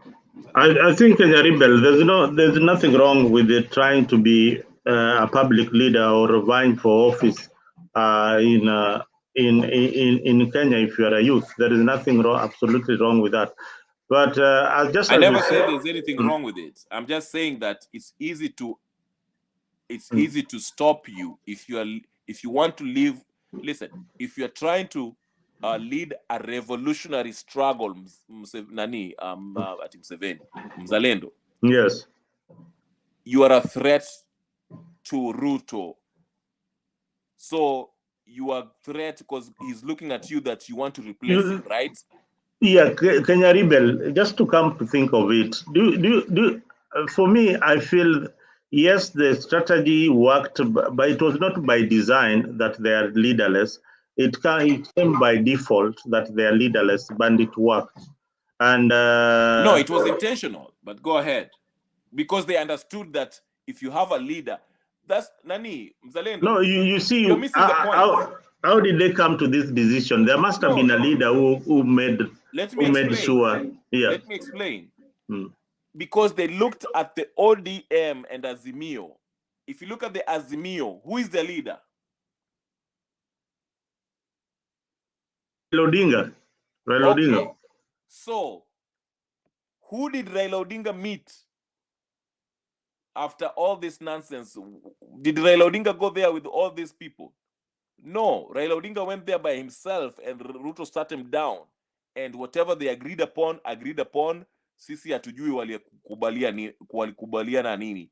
So, these Gen Zs, they learned from that and said, in order for us not to be compromised or even have any opportunity of being compromised, let's be leaderless, tribeless, and partyless.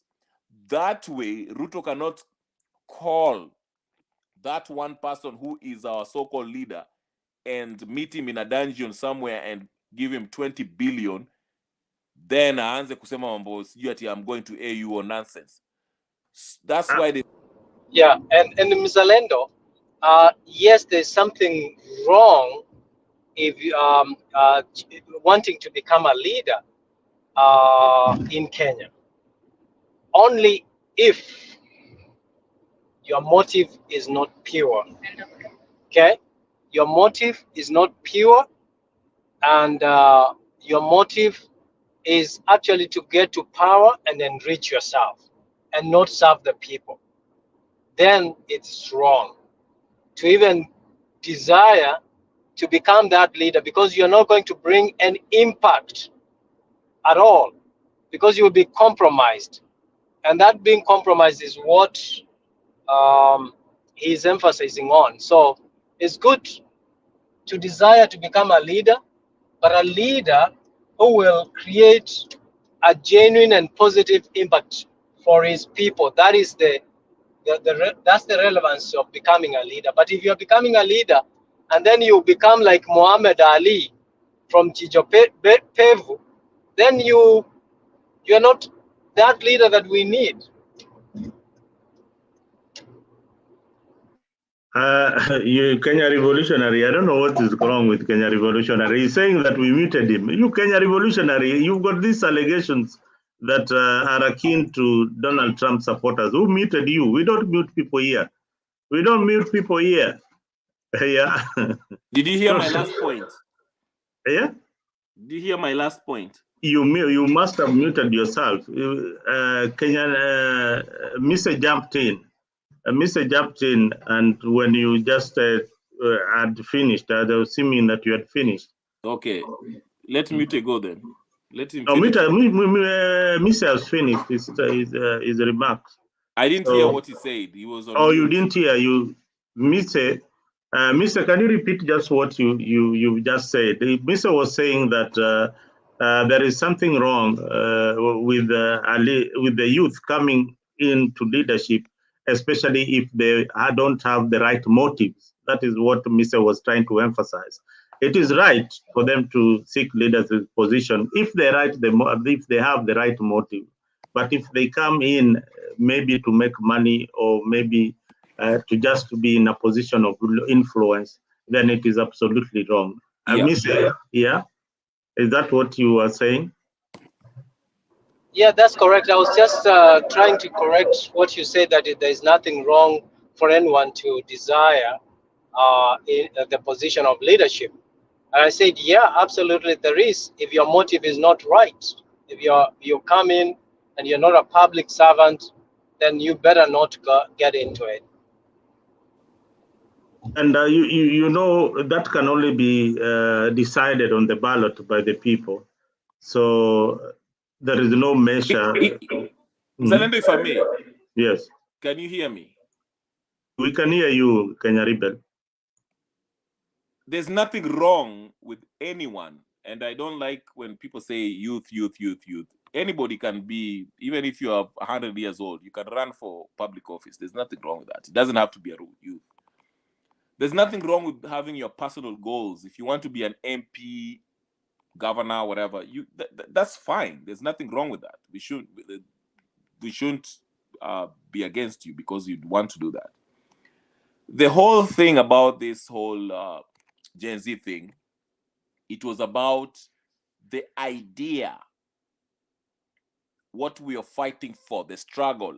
If the goal is to remove Ruto. Let it be remove Ruto. Okay? Usikuje kwa hii struggle unaanza kusema ati mimi I'm the leader of this movement but I want to run for Senate. We don't want that. We are saying the aim is to fight to remove Ruto or to undo this finance bill or to occupy parliament or to occupy state house. Your personal ambition is secondary to what is the goal of the struggle. You understand? That's why I took issue with Casmuel, because he came in from the get-go. I mean, he was dressed like he wanted to run for a whatever, which is okay, but don't use this struggle to further your own individual ambition. And that's where the problem is. So if the aim is to remove Ruto, let's say Ruto must go, Ruto akishaondoka ndio sawa wewe utuambie unataka kuwa senator or whatever the case is, then we shall look at you then. That's what I'm trying to say. Anyway, go ahead. You are on mute.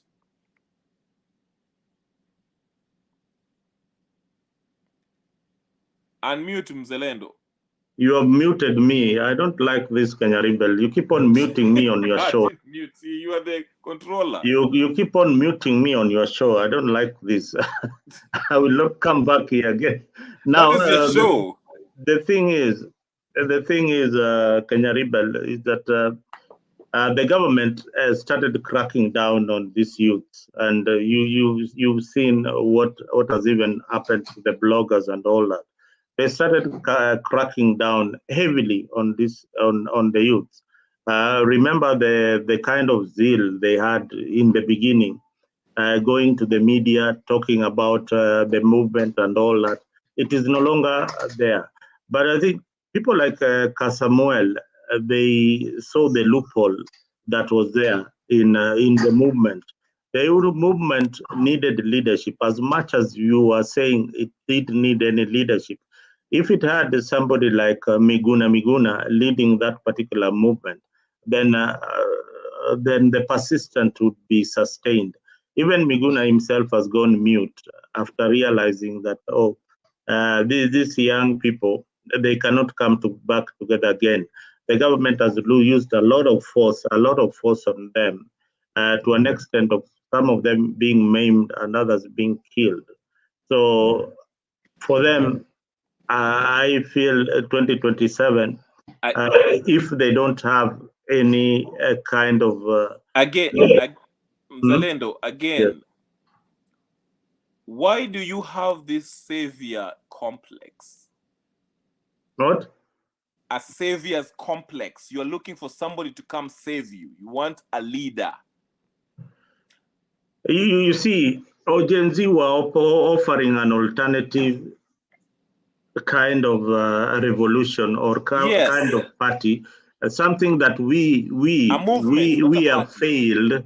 We, me and you and Mise. No, Mzalendo, no. No, I have not failed him, Mzalendo. So if you Mzalendo, you guys, we have tried as much as we. No. We don't have. Okay, we don't have the numbers. We don't have the numbers. We didn't have the idea. You and who? No, me and you. I mean. No, you speak for yourself. Okay, guys. Did you see Gen Z's coming? Did you see this movement coming? Did you know about it? You didn't know about it until you saw it. You didn't know about it. Me say you didn't know about it. I didn't know about it. Kenya Revolutionary, you can say you knew about it. I knew Mzalendo, I would appreciate if you speak for yourself. Thank you. Personally, I will speak for myself. Thank you. All right. Okay, fine. Okay, let me say personally, as Mzalendo, I didn't see the Gen Zs coming. If you guys had got prior knowledge that there will be a movement like this at this particular time, on this date, then I think I missed it. I missed it big time. And many Kenyans missed it. You missed it because even Ruto is coming to New York next week and you are there, Jirani. You cannot even go to New York and say, unaribu maneno. Are you going to New York to say something? New York is 5 hours away from where I am. All right, and New York is 12 hours from where I am. To New York, and you are going, yeah. No, Yeah, I'm not actually, going because I wish I could catch a train to New York, but I know you'll definitely make it to the IMF offices in DC. Definitely you'll be in Washington at some point, and anyway, there you'll meet the Kenyan community, and we'll ask those questions that you want us to ask, the right questions, not. Mise had something to say. I didn't want to cut him off, but Mise, go ahead. Oh no, no. I think I already said what I needed to say. We all agree that. Okay, so this is what I just want to peg on what what you argued before. You said that Samuel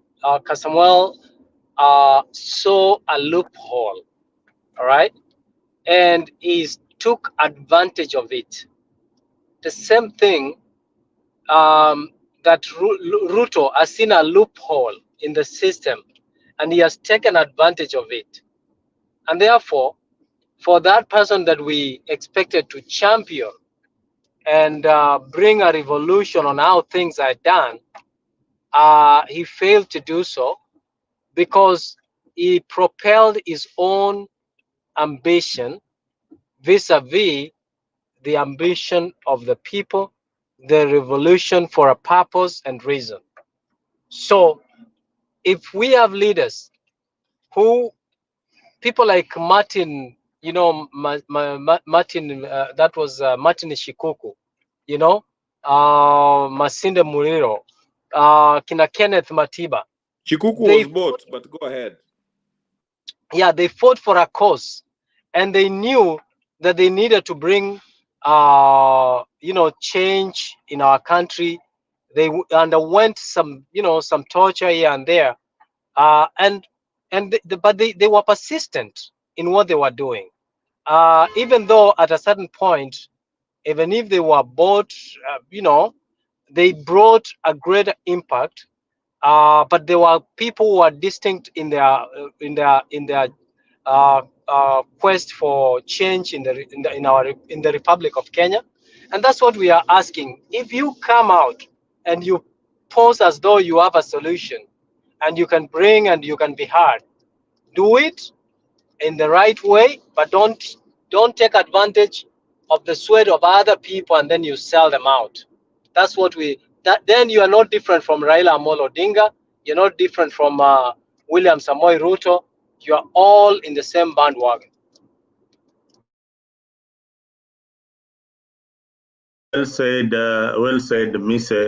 But again, at what point did you notice that there will be this movement coming? Zalendo. Gen Z? Can I answer? That is not answered. Yeah. Zalendo, my channel had less than 1,000 people. And leading up to that June 25th, there are people who started joining and they were talking about, you know, I was like, you know, on an average, I used to have like less than 10 people on my chat. You understand? All of a sudden, leading up to June 25th, I started having 78, 100, 150, 200. And I was like, what's going on over here?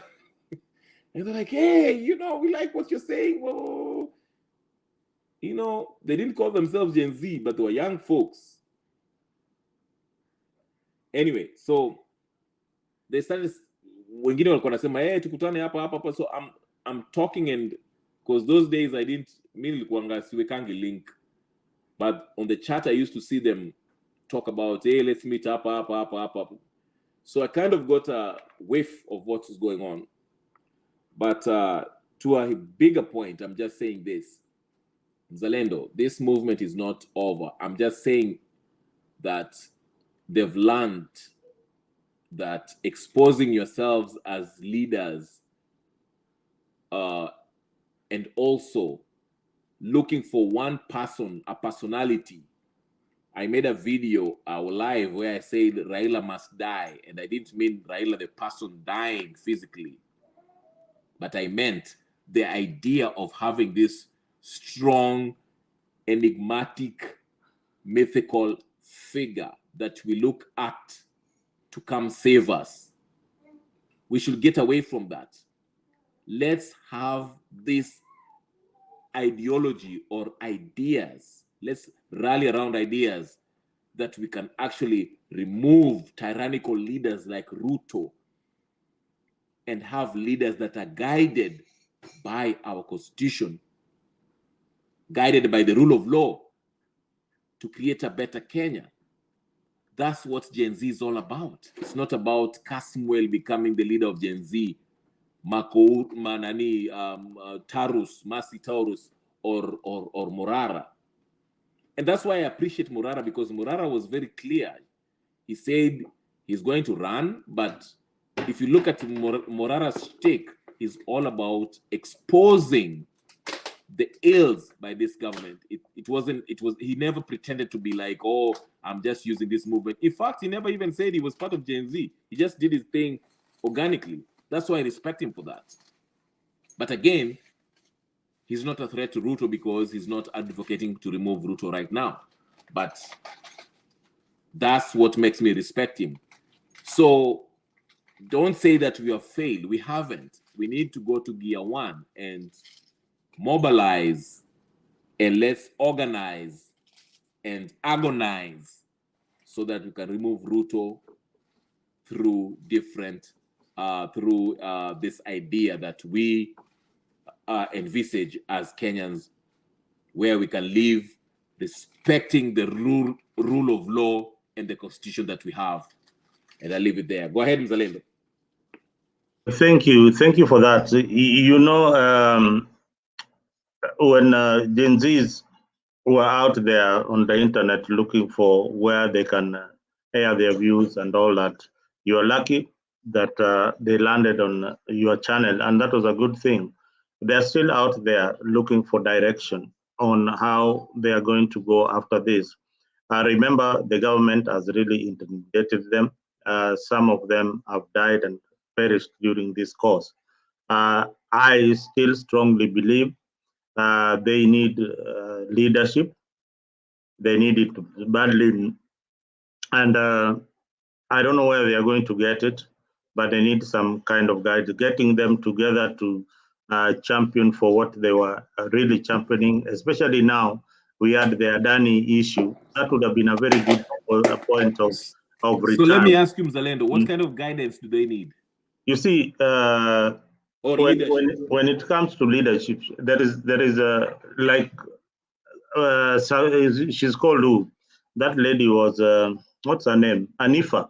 Anifa was mobilizing for the funds to find out, to see how many people have been injured, paid the bills and all that. That is leadership. That is leadership. That is what they need to do. No, now, Mzalendo, organizing to find funds is not leadership. What do you mean? You see, you are a leader. Once you have been given that role, you need to lead. That's management. You have to. Who are managers? They are not leaders. Who are they? You know, you have to differentiate between leaders and managers. So right. Okay. Gen Z need a manager to manage the movement. Is that right? So who will be this manager? I think. Are you saying? I think they have learned from what happened, and these are not stupid people. These are very informed people who actually, in the history of Kenyan, demonstrations, succeeded to go to parliament and actually host members of parliament and cause the country, bring a country to a standstill. What I think you ought to understand is that the fact that they were able to subdue the policemen and go to the most protected house in Kenya was a precedence that actually encourages them that next time when you go, when you manage to get there, you will do it differently. Okay? And maybe next time, let us go to State House. You know, they have the ability. So Mzalendo, the spirit, nothing really has subsided. Even though when people are intimidated, when people are, you know, killed, you can't kill the will of the people when its time has come. And the time of fulfilling the will of the people is now. And it won't take long. There are people who are not even in the bracket of GNCs who are offended,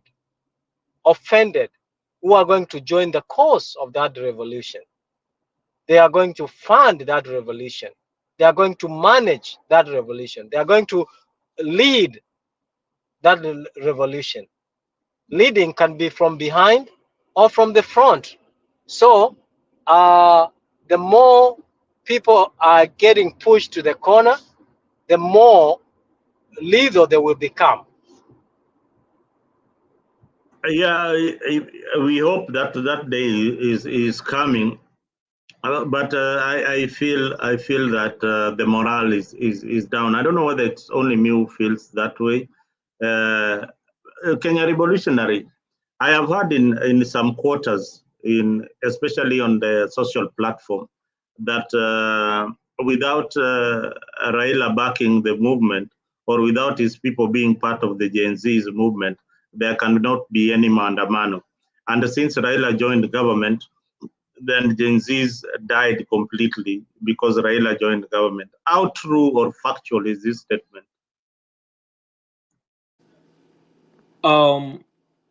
It's not entirely factual because the Gen Z movement succeeded without Raila being involved in it, right?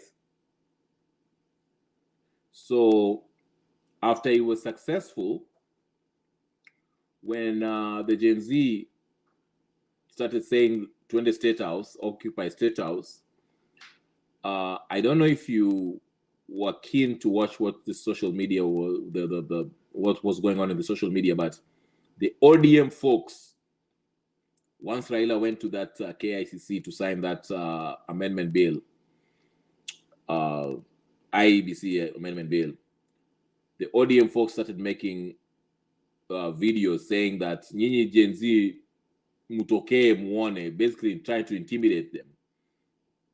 You know, Raila goons went to the Gen Z protest, and this was in coordination with what Ruto was saying, that this movement has been overtaken by goons. So Raila and Ruto knew that there were some goons that were going to be part of this, were going to join this movement to try to scuttle it. So what I'm trying to say is this: the movement can succeed without Raila Odinga. Okay? The only thing is that Raila Odinga, when he joined Ruto, he used his people, his goons, to scuttle, to help the government in scuttling this Occupy State House movement. That's why they had some degree of success.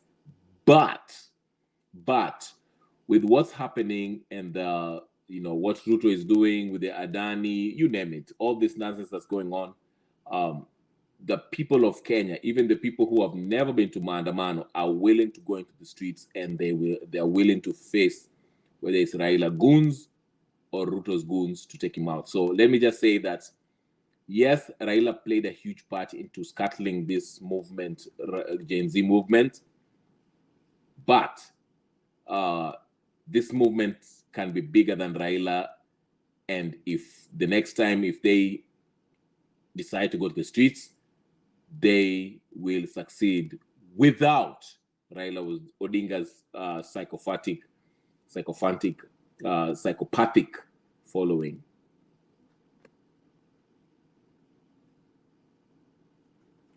Yes, Manson Sanders is saying he's just learned that there's a difference between between a leader and a manager.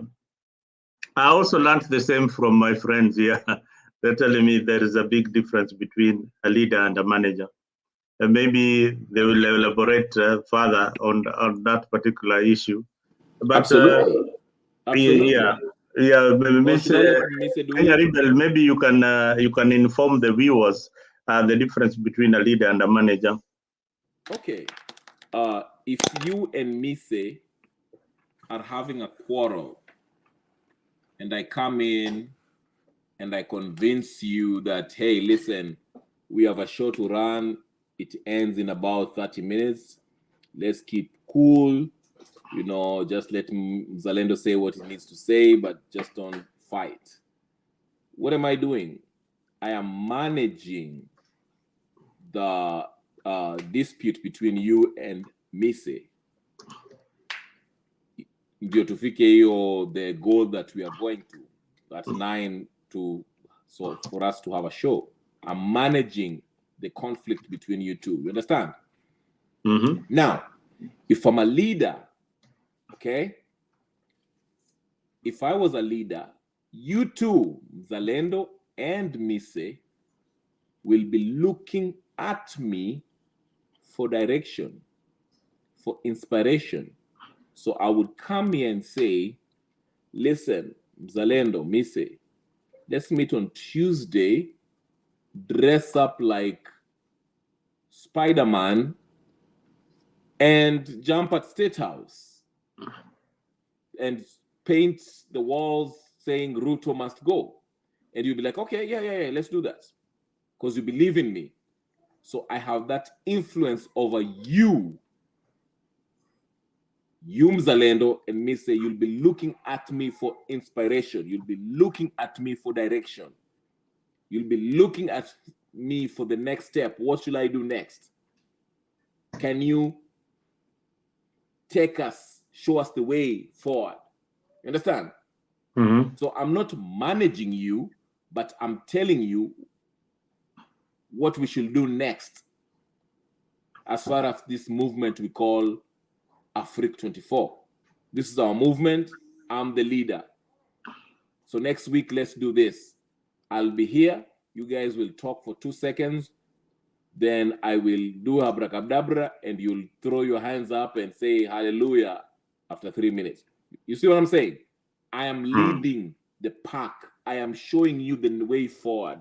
I'm telling you what's the next step. That's leadership. It's not management. I'm not managing you. I'm not keeping you happy. Management is like I'm keeping cool. I'm making sure everything is okay. But I'm not telling you the next step, where to go, how to go about things. You're not looking for me for inspiration. You're not looking for me for the next step. You understand what I'm saying? Does that make sense? Well said. Well said. You provide leadership. You provide solutions, and part of not every manager is a leader. Leadership entails some wisdom in it. In a Not way to necessarily, resolve. but go ahead.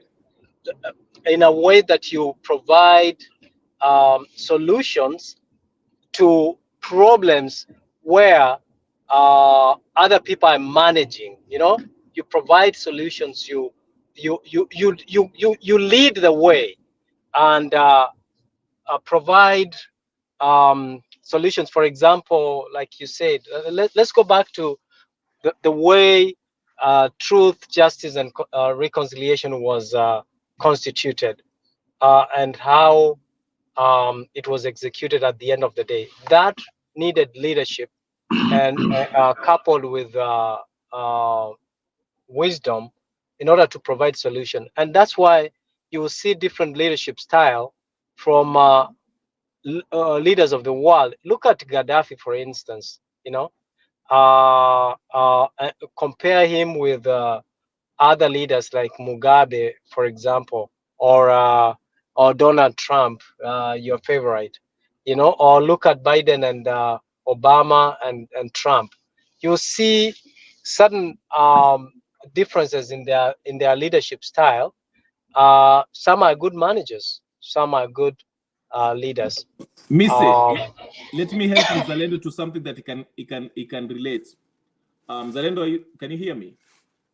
I can hear you guys loud and clear, very, very loud and clear. Listen to me. Listen to me. Chelsea hired Pochettino as the head coach, not as a manager. You understand? A manager, he makes sure the squad is doing okay. A manager can decide. Manages the team. No, yes, and he can decide, okay, I don't want this player, sell this player. He can say that. Sell him. Oh, bring this one.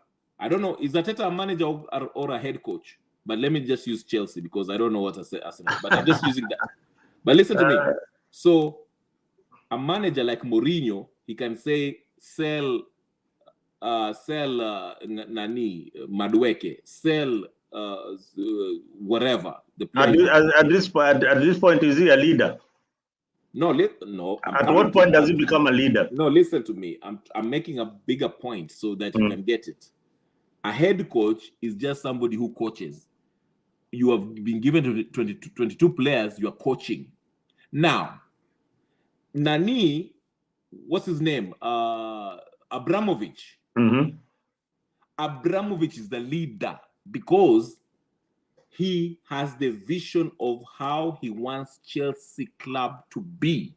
So everybody, be it a manager, be it a coach, be it a what, you're looking at Abramovich, who is the owner and the leader, to see where the Chelsea Football Club wants to be, where to go.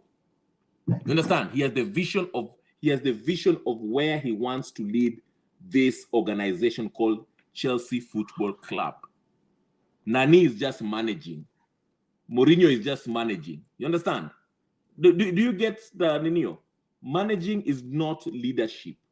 You're just managing. You have some authority over a couple of people, but it might not be, they might not be manageable, by the way. All of them might not be even looking at you to be managed. They might say, oh, why? Who are you? But a leader is providing direction where you're going. You're inspired by him. You're looking up to them for the next step. Where do we go, sir? You understand? He's inspiring where you are going. Actually, that's correct. Let me read for him because Zalendo is very skeptical. You can tell from his body language. He's very skeptical about this. He's Zalendo, an Arsenal fan. He's skeptical about everything. No, I'm not skeptical. The only thing is that these issues. Let me give you the difference. Wait. So because I'm on a traffic stop here, so let me read for you. Yeah. Management, leadership, task-oriented. Management is task-oriented. Leadership is people-oriented. Okay. Management is transactional. Okay. Leadership is transformational. Okay. Management is doing things right. Leadership is doing the right things. Okay. Management, events and tasks. Leadership is attitudes and behavior. Rational thinking, that's management. Leadership, inspirational and visionary. Leadership, management instructs people. Leadership listens and empowers people. Management, cognitive intelligence. Leadership, emotional intelligence, and so forth. Are you able now to Yeah. My question was, does Benzi need a leader or a manager? Your answer was, what was your answer? I said no. Because you said no, they don't need a leader. They need who? A manager. No, they don't. Listen to me. They don't need a leader and they don't need a manager. No, because listen, this is a political struggle. Listen to me carefully. The goal has to be well defined. The problem with the Neo Gen Z, listen, the first time it was rejects finance bill, it was rejected. Then it turned into occupy what? Occupy parliament, right? They occupied it successfully. Sindio. Then it turned to Ruto must go. Yeah, occupy State House. Occupy State House. Yes, occupy State House, which was in Neo, Ruto must go. So listen, the goal has been defined. You understand? The goal has to be defined. You don't need a leader to lead you to that, towards that goal, because you know where State House is, you know who Ruto is, and you know the method in which you want to do what? Remove Ruto through a popular what? Revolution, which is maandamano. What do you need a leader for? To come and tell you that Tuesday is due on Tuesday is Thursday? No, you don't. Do you need a manager for? To tell you sijui muvae suti ya manini? No, it is well defined because we are a sovereign people. You understand? So you don't need a leader in that situation. Do you need? There's some situation where you need a leader. There's a situation you need a manager. Do you need somebody to tell you when you are starting your demonstration? Do you need somebody to tell you the dress code on the? This is the beauty. Thank you for asking that, because this is the beauty of it. Because we had X spaces that we discussed this, and we said, let's meet up at Kiunjuri Football Club, wear white t-shirts, mubebe firimbi na vuvuzela, then we shall march down to what? State House. We didn't need a leader to start. You didn't need a leader to start that space. No, you did not. They provided a platform, just like you're providing a platform here. We can, Mzalendo, I can tell you, Mzalendo, we are talking right now, tukutane ninio Jogoo Road kesho, tuvae gumboots na ninio kaptula, alafu tutembee State House. Who is the leader? No one. They just needed consensus. They just needed consensus. You don't need a leader. All right, we don't need a leader in the movement, and come 2027, Gen Z don't need a leader. They don't need any kind of organization, but I think they need an organization structure to spread their wings. They need leadership to really emphasize on what they want to do for the country. Mzalendo, there is something that you have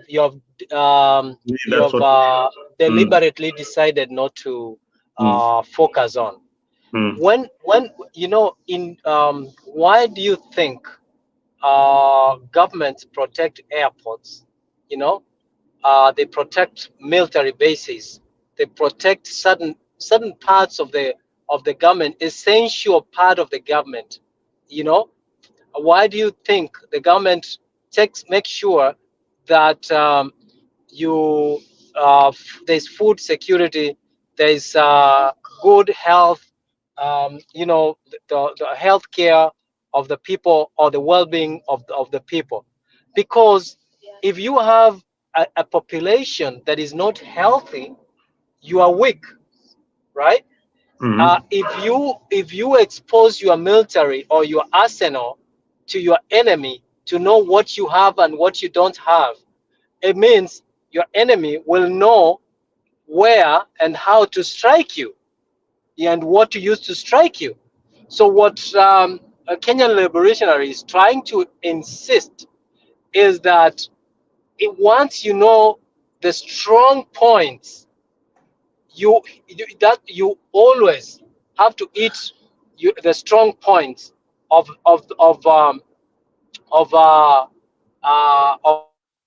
that.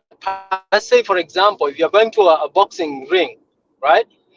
The people know the points that they have to hit and how fast they should do so in order to win in that competition.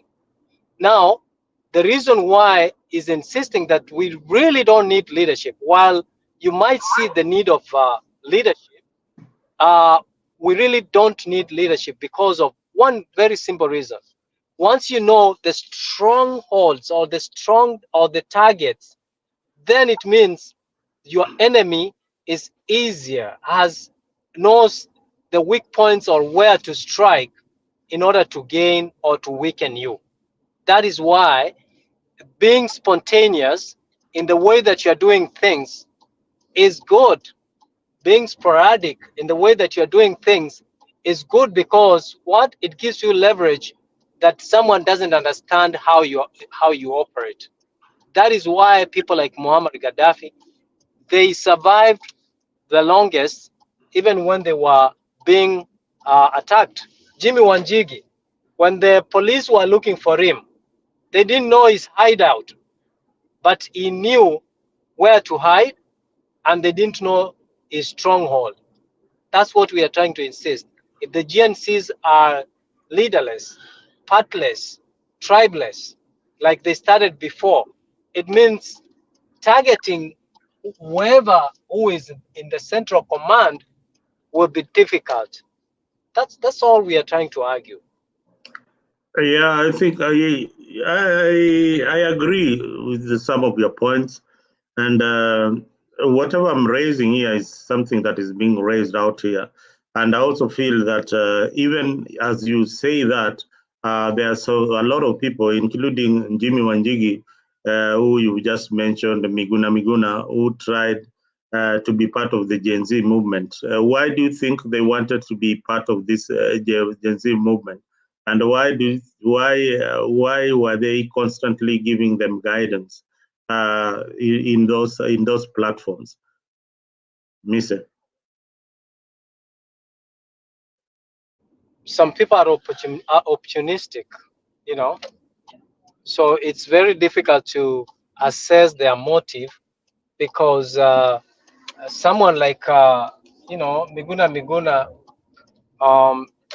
anyways, let me just say, some people see opportunities and they seize them.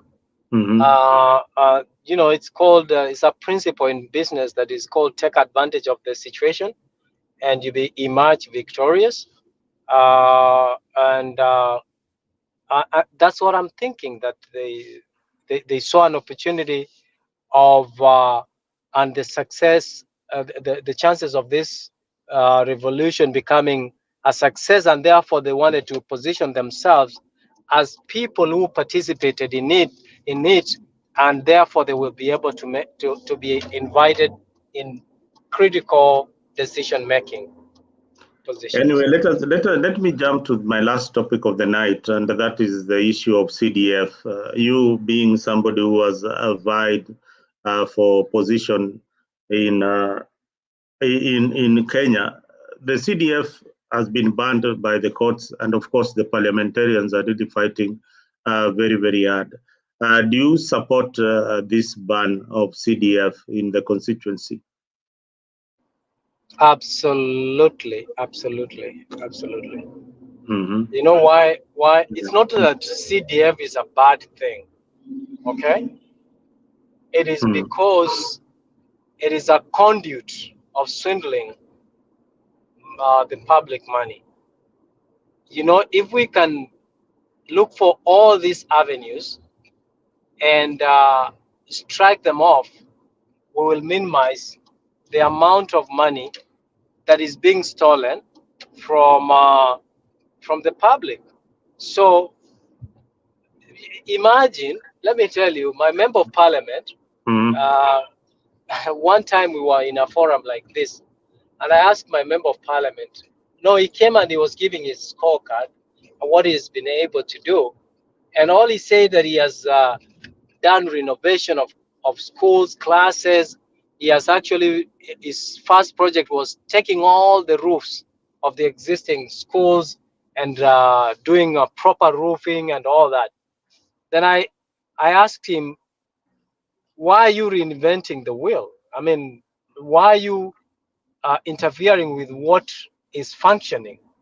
Why don't you fix what is not functioning before you come back to what is not what is actually working and providing solutions at the moment.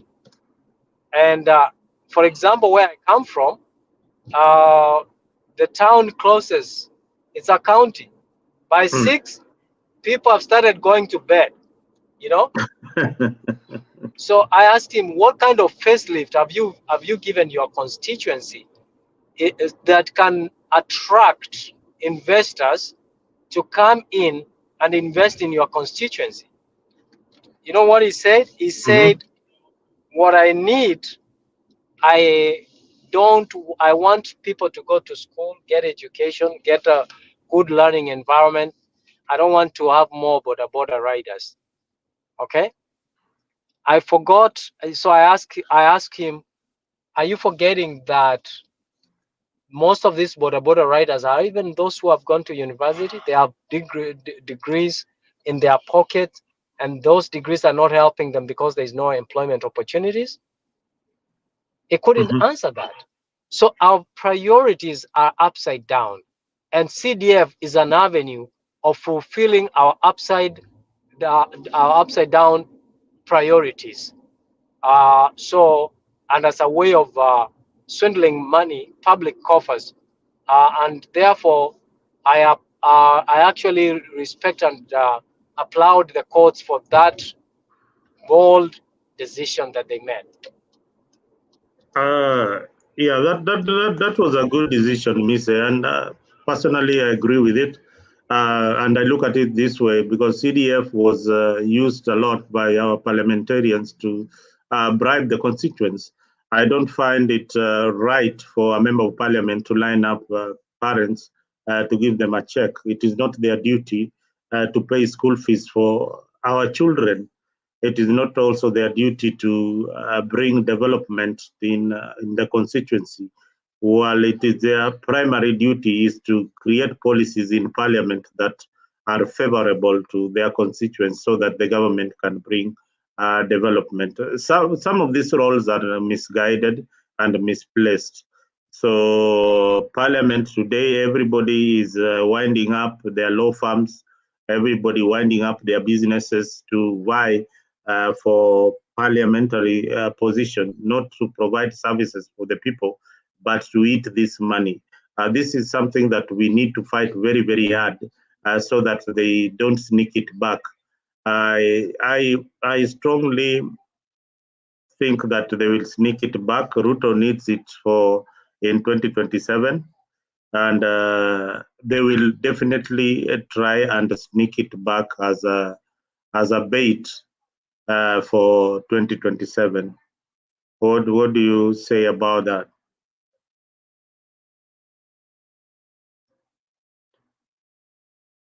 Mr. Yeah. I think one thing though, Mzalendo, not to be mistaken, is that the idea was good. Okay, the way the whole idea is to try and bring development. Mr. Do you know how CDF came about? What was the whole idea behind it? No, I don't know, but what I'm saying, any money that is available for development that is set aside, and the objective is to develop, infrastructure, provide solutions for the people, is good. The problem that we have is the way the money is spent and used is where we have a problem. Mzalendo, wacha nikwambie, even devolution or decentralization of resources to the grassroots, if it's not well executed, then it becomes useless because it has not met the rationale, you understand, of devolving services and resources for the people at the grassroots level. So usually is the motive, and that motive is what we lack or to honor, and that has been our downfall. Naelewa. You see, even if you see your county where you come from, Just the other day, they wanted to kick out the governor, and of course, he bribed the MCAs, and he survived that impeachment bill. So some of these governors are taking advantage of the constituents, same as to the MPs, taking advantage of each and every situation. This money they are getting and pocketing and not helping. Now, there is a lot of duplication. When the president is visiting your constituency or your county, then you see Mise as the MP in Nyamira coming out and saying, Bwana Rais, mimi nataka unitengenezee hii shule, unitengenezee hii barabara, unitengenezee hii. Pesa ya CDF ikikuja utakula tu kwa sababu rais alishakutengenezea hizi vitu zingine. So this money should be taken back to the national government. If we have a good leader, they will be able to distribute resources equally. The reason why CDF came, Mise, is because during Moi's time, Moi used to have this slogan, siasa mbaya maisha mbaya. So if you are not voting for him in your area, like the areas of Nyanza, they would not have any development. The only people who would be able to develop those areas are the people who are working in government. But with CDF and devolution, there is money and you will not need the president to dictate terms. It is you to develop your area. But our people are not doing that. Instead, the money is coming and they are eating it. Or the money is coming, it is not enough even to pay. They are paying salaries with it. Yeah, so there are no new developments in where you come from, no industries where you come from. The evolution has all gone now over a decade, and yet the MPs cannot, the governors cannot act it, neither the county assemblies. Then we have got ministers in this county governments. Look at the proximity between Nyamira and Kisii. You have a minister in Nyamira and ministers in Kisii. Sorry, Mzalendo, I have to go. All right. But was nice having you. I've gotten to my final destination. We'll catch up again. All right. Thank you very much, Mr. Thank you for being part of Africa this evening. And tuonane kesho. Guys, thank you very much for being part of the team. Gypsy Corner today, Ateta is the manager for Arsenal. Yes, Ateta is the manager for Arsenal. We know that, and he also leads the team to victory. Ateta led the team to victory. When Arsenal is winning, the manager has led them to victory. So leadership and management is just one thing. A manager can also be a very good leader that is heading the team to a particular goal, and that is victory. The leadership is visionary, just as you've heard from my able panelists. It is visionary. Leaders are expected to give solutions. Managers work within a particular structure, but overall leadership are supposed to guide in providing visionary leadership. So that is what I personally felt lacked in that movement. It needed somebody with a vision to guide it to the next step. Now they are disgruntled, they are almost everywhere. Wametapaka kila mahali. They will also need somebody to bring them back. If the X platform is going to do that, then well and good. That we had more hopes in the Gen Z's movement than the political parties that we have in Kenya, because within a short period of time, they were able to solve the societal problems that we had within a short period of time. We saw the finance bill coming down, and that was a big achievement. So by and large, they have achieved what they wanted, but I feel that they've been intimidated and put in a box where they are monitored. And if they come out again, the government will try to suppress those voices. So that is where that vacuum of leadership is needed.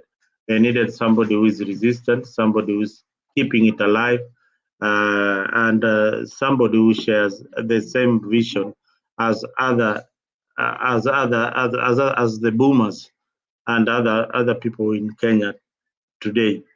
So, by the way, Mr. Anthony Joshua was beaten today by Daniel at Wembley.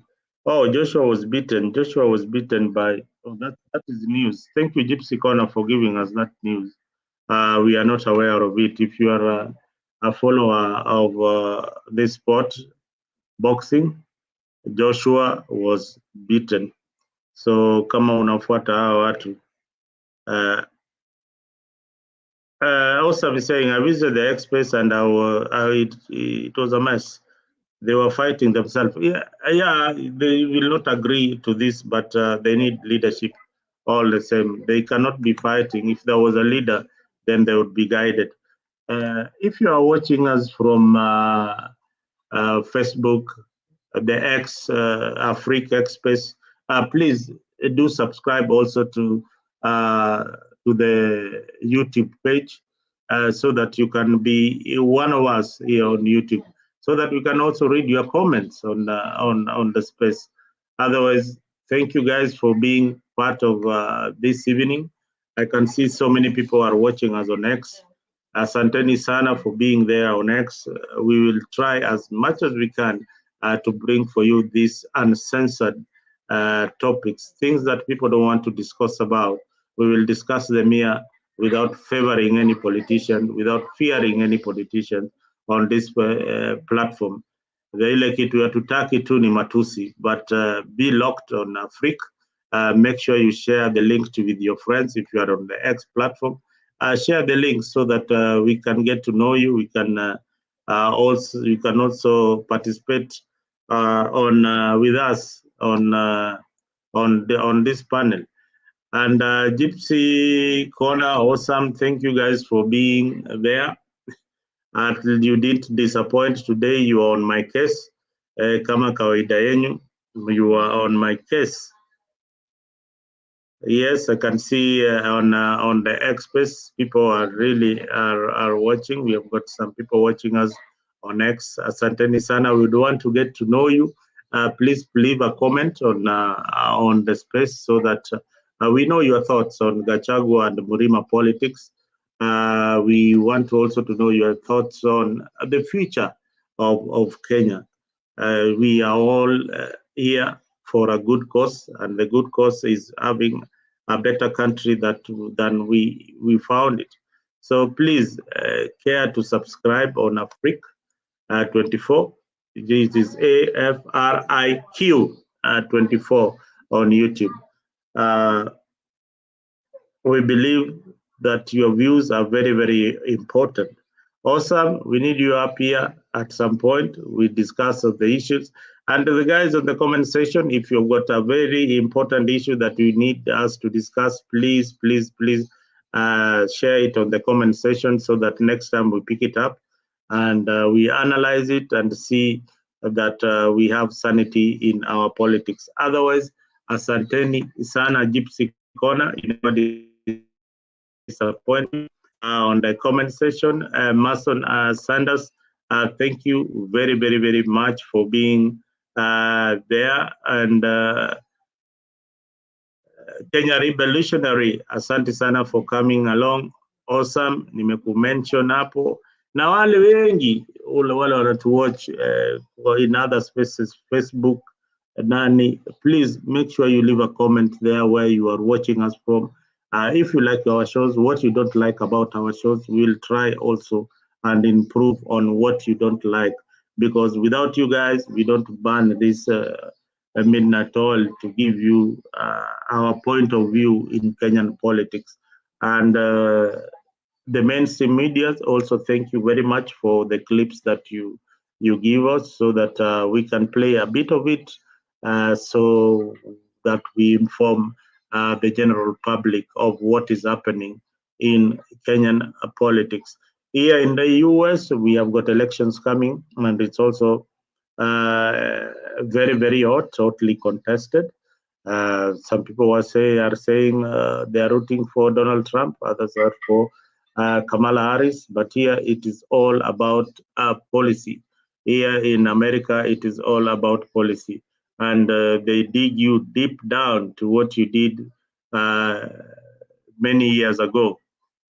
Ya kukuwa hapa rais wa Marekani ni kazi ngumu sana, because kama uliiba kuku, kama uliiba mayai, they will find out. So these are the two faces on the ballot, Kamala Harris and Donald Trump. The election is very, very, very, very close, but some states like North Carolina, which has been predominantly Republican state, seem now to be leaning towards Kamala Harris. The governor they had the other day is called Mark. Really made the senator who was the governor who is contesting in North Carolina made some blunders, and there were some emails that were hacked. Gosh, Kamala is going to turn fingers around in North Carolina. So that is something that Democrats should be worried about.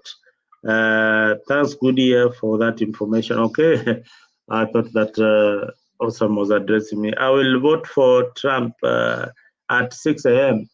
Yes, Donald J. Trump, you've got supporters from Africa. They are saying they are immigrants. They are saying they are going to vote for you at 6 a.m.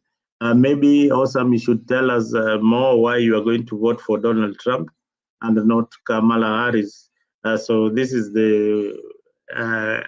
this is where we inform people who are undecided on where to place their ballot.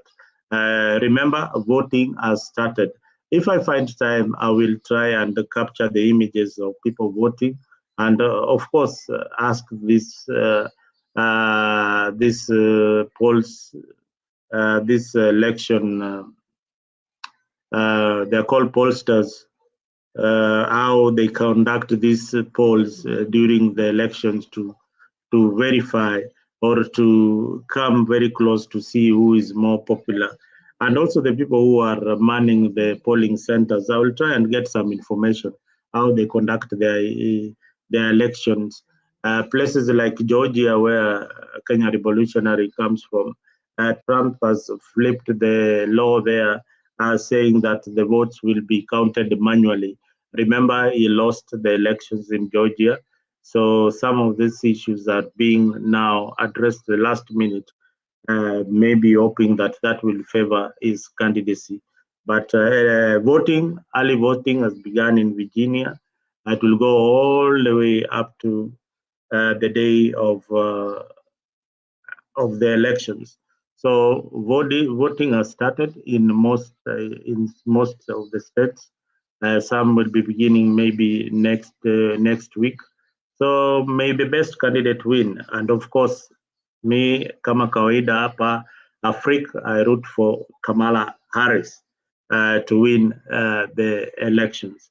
So if you are for Donald Trump, we also respect your views, also respect our views here. We support Kamala Harris to win the elections. I think she represents a better opportunity for the Americans. And we are not going back. Otherwise, asanteni sana. Thank you very much for being part of this broadcast. Until next time, quiet.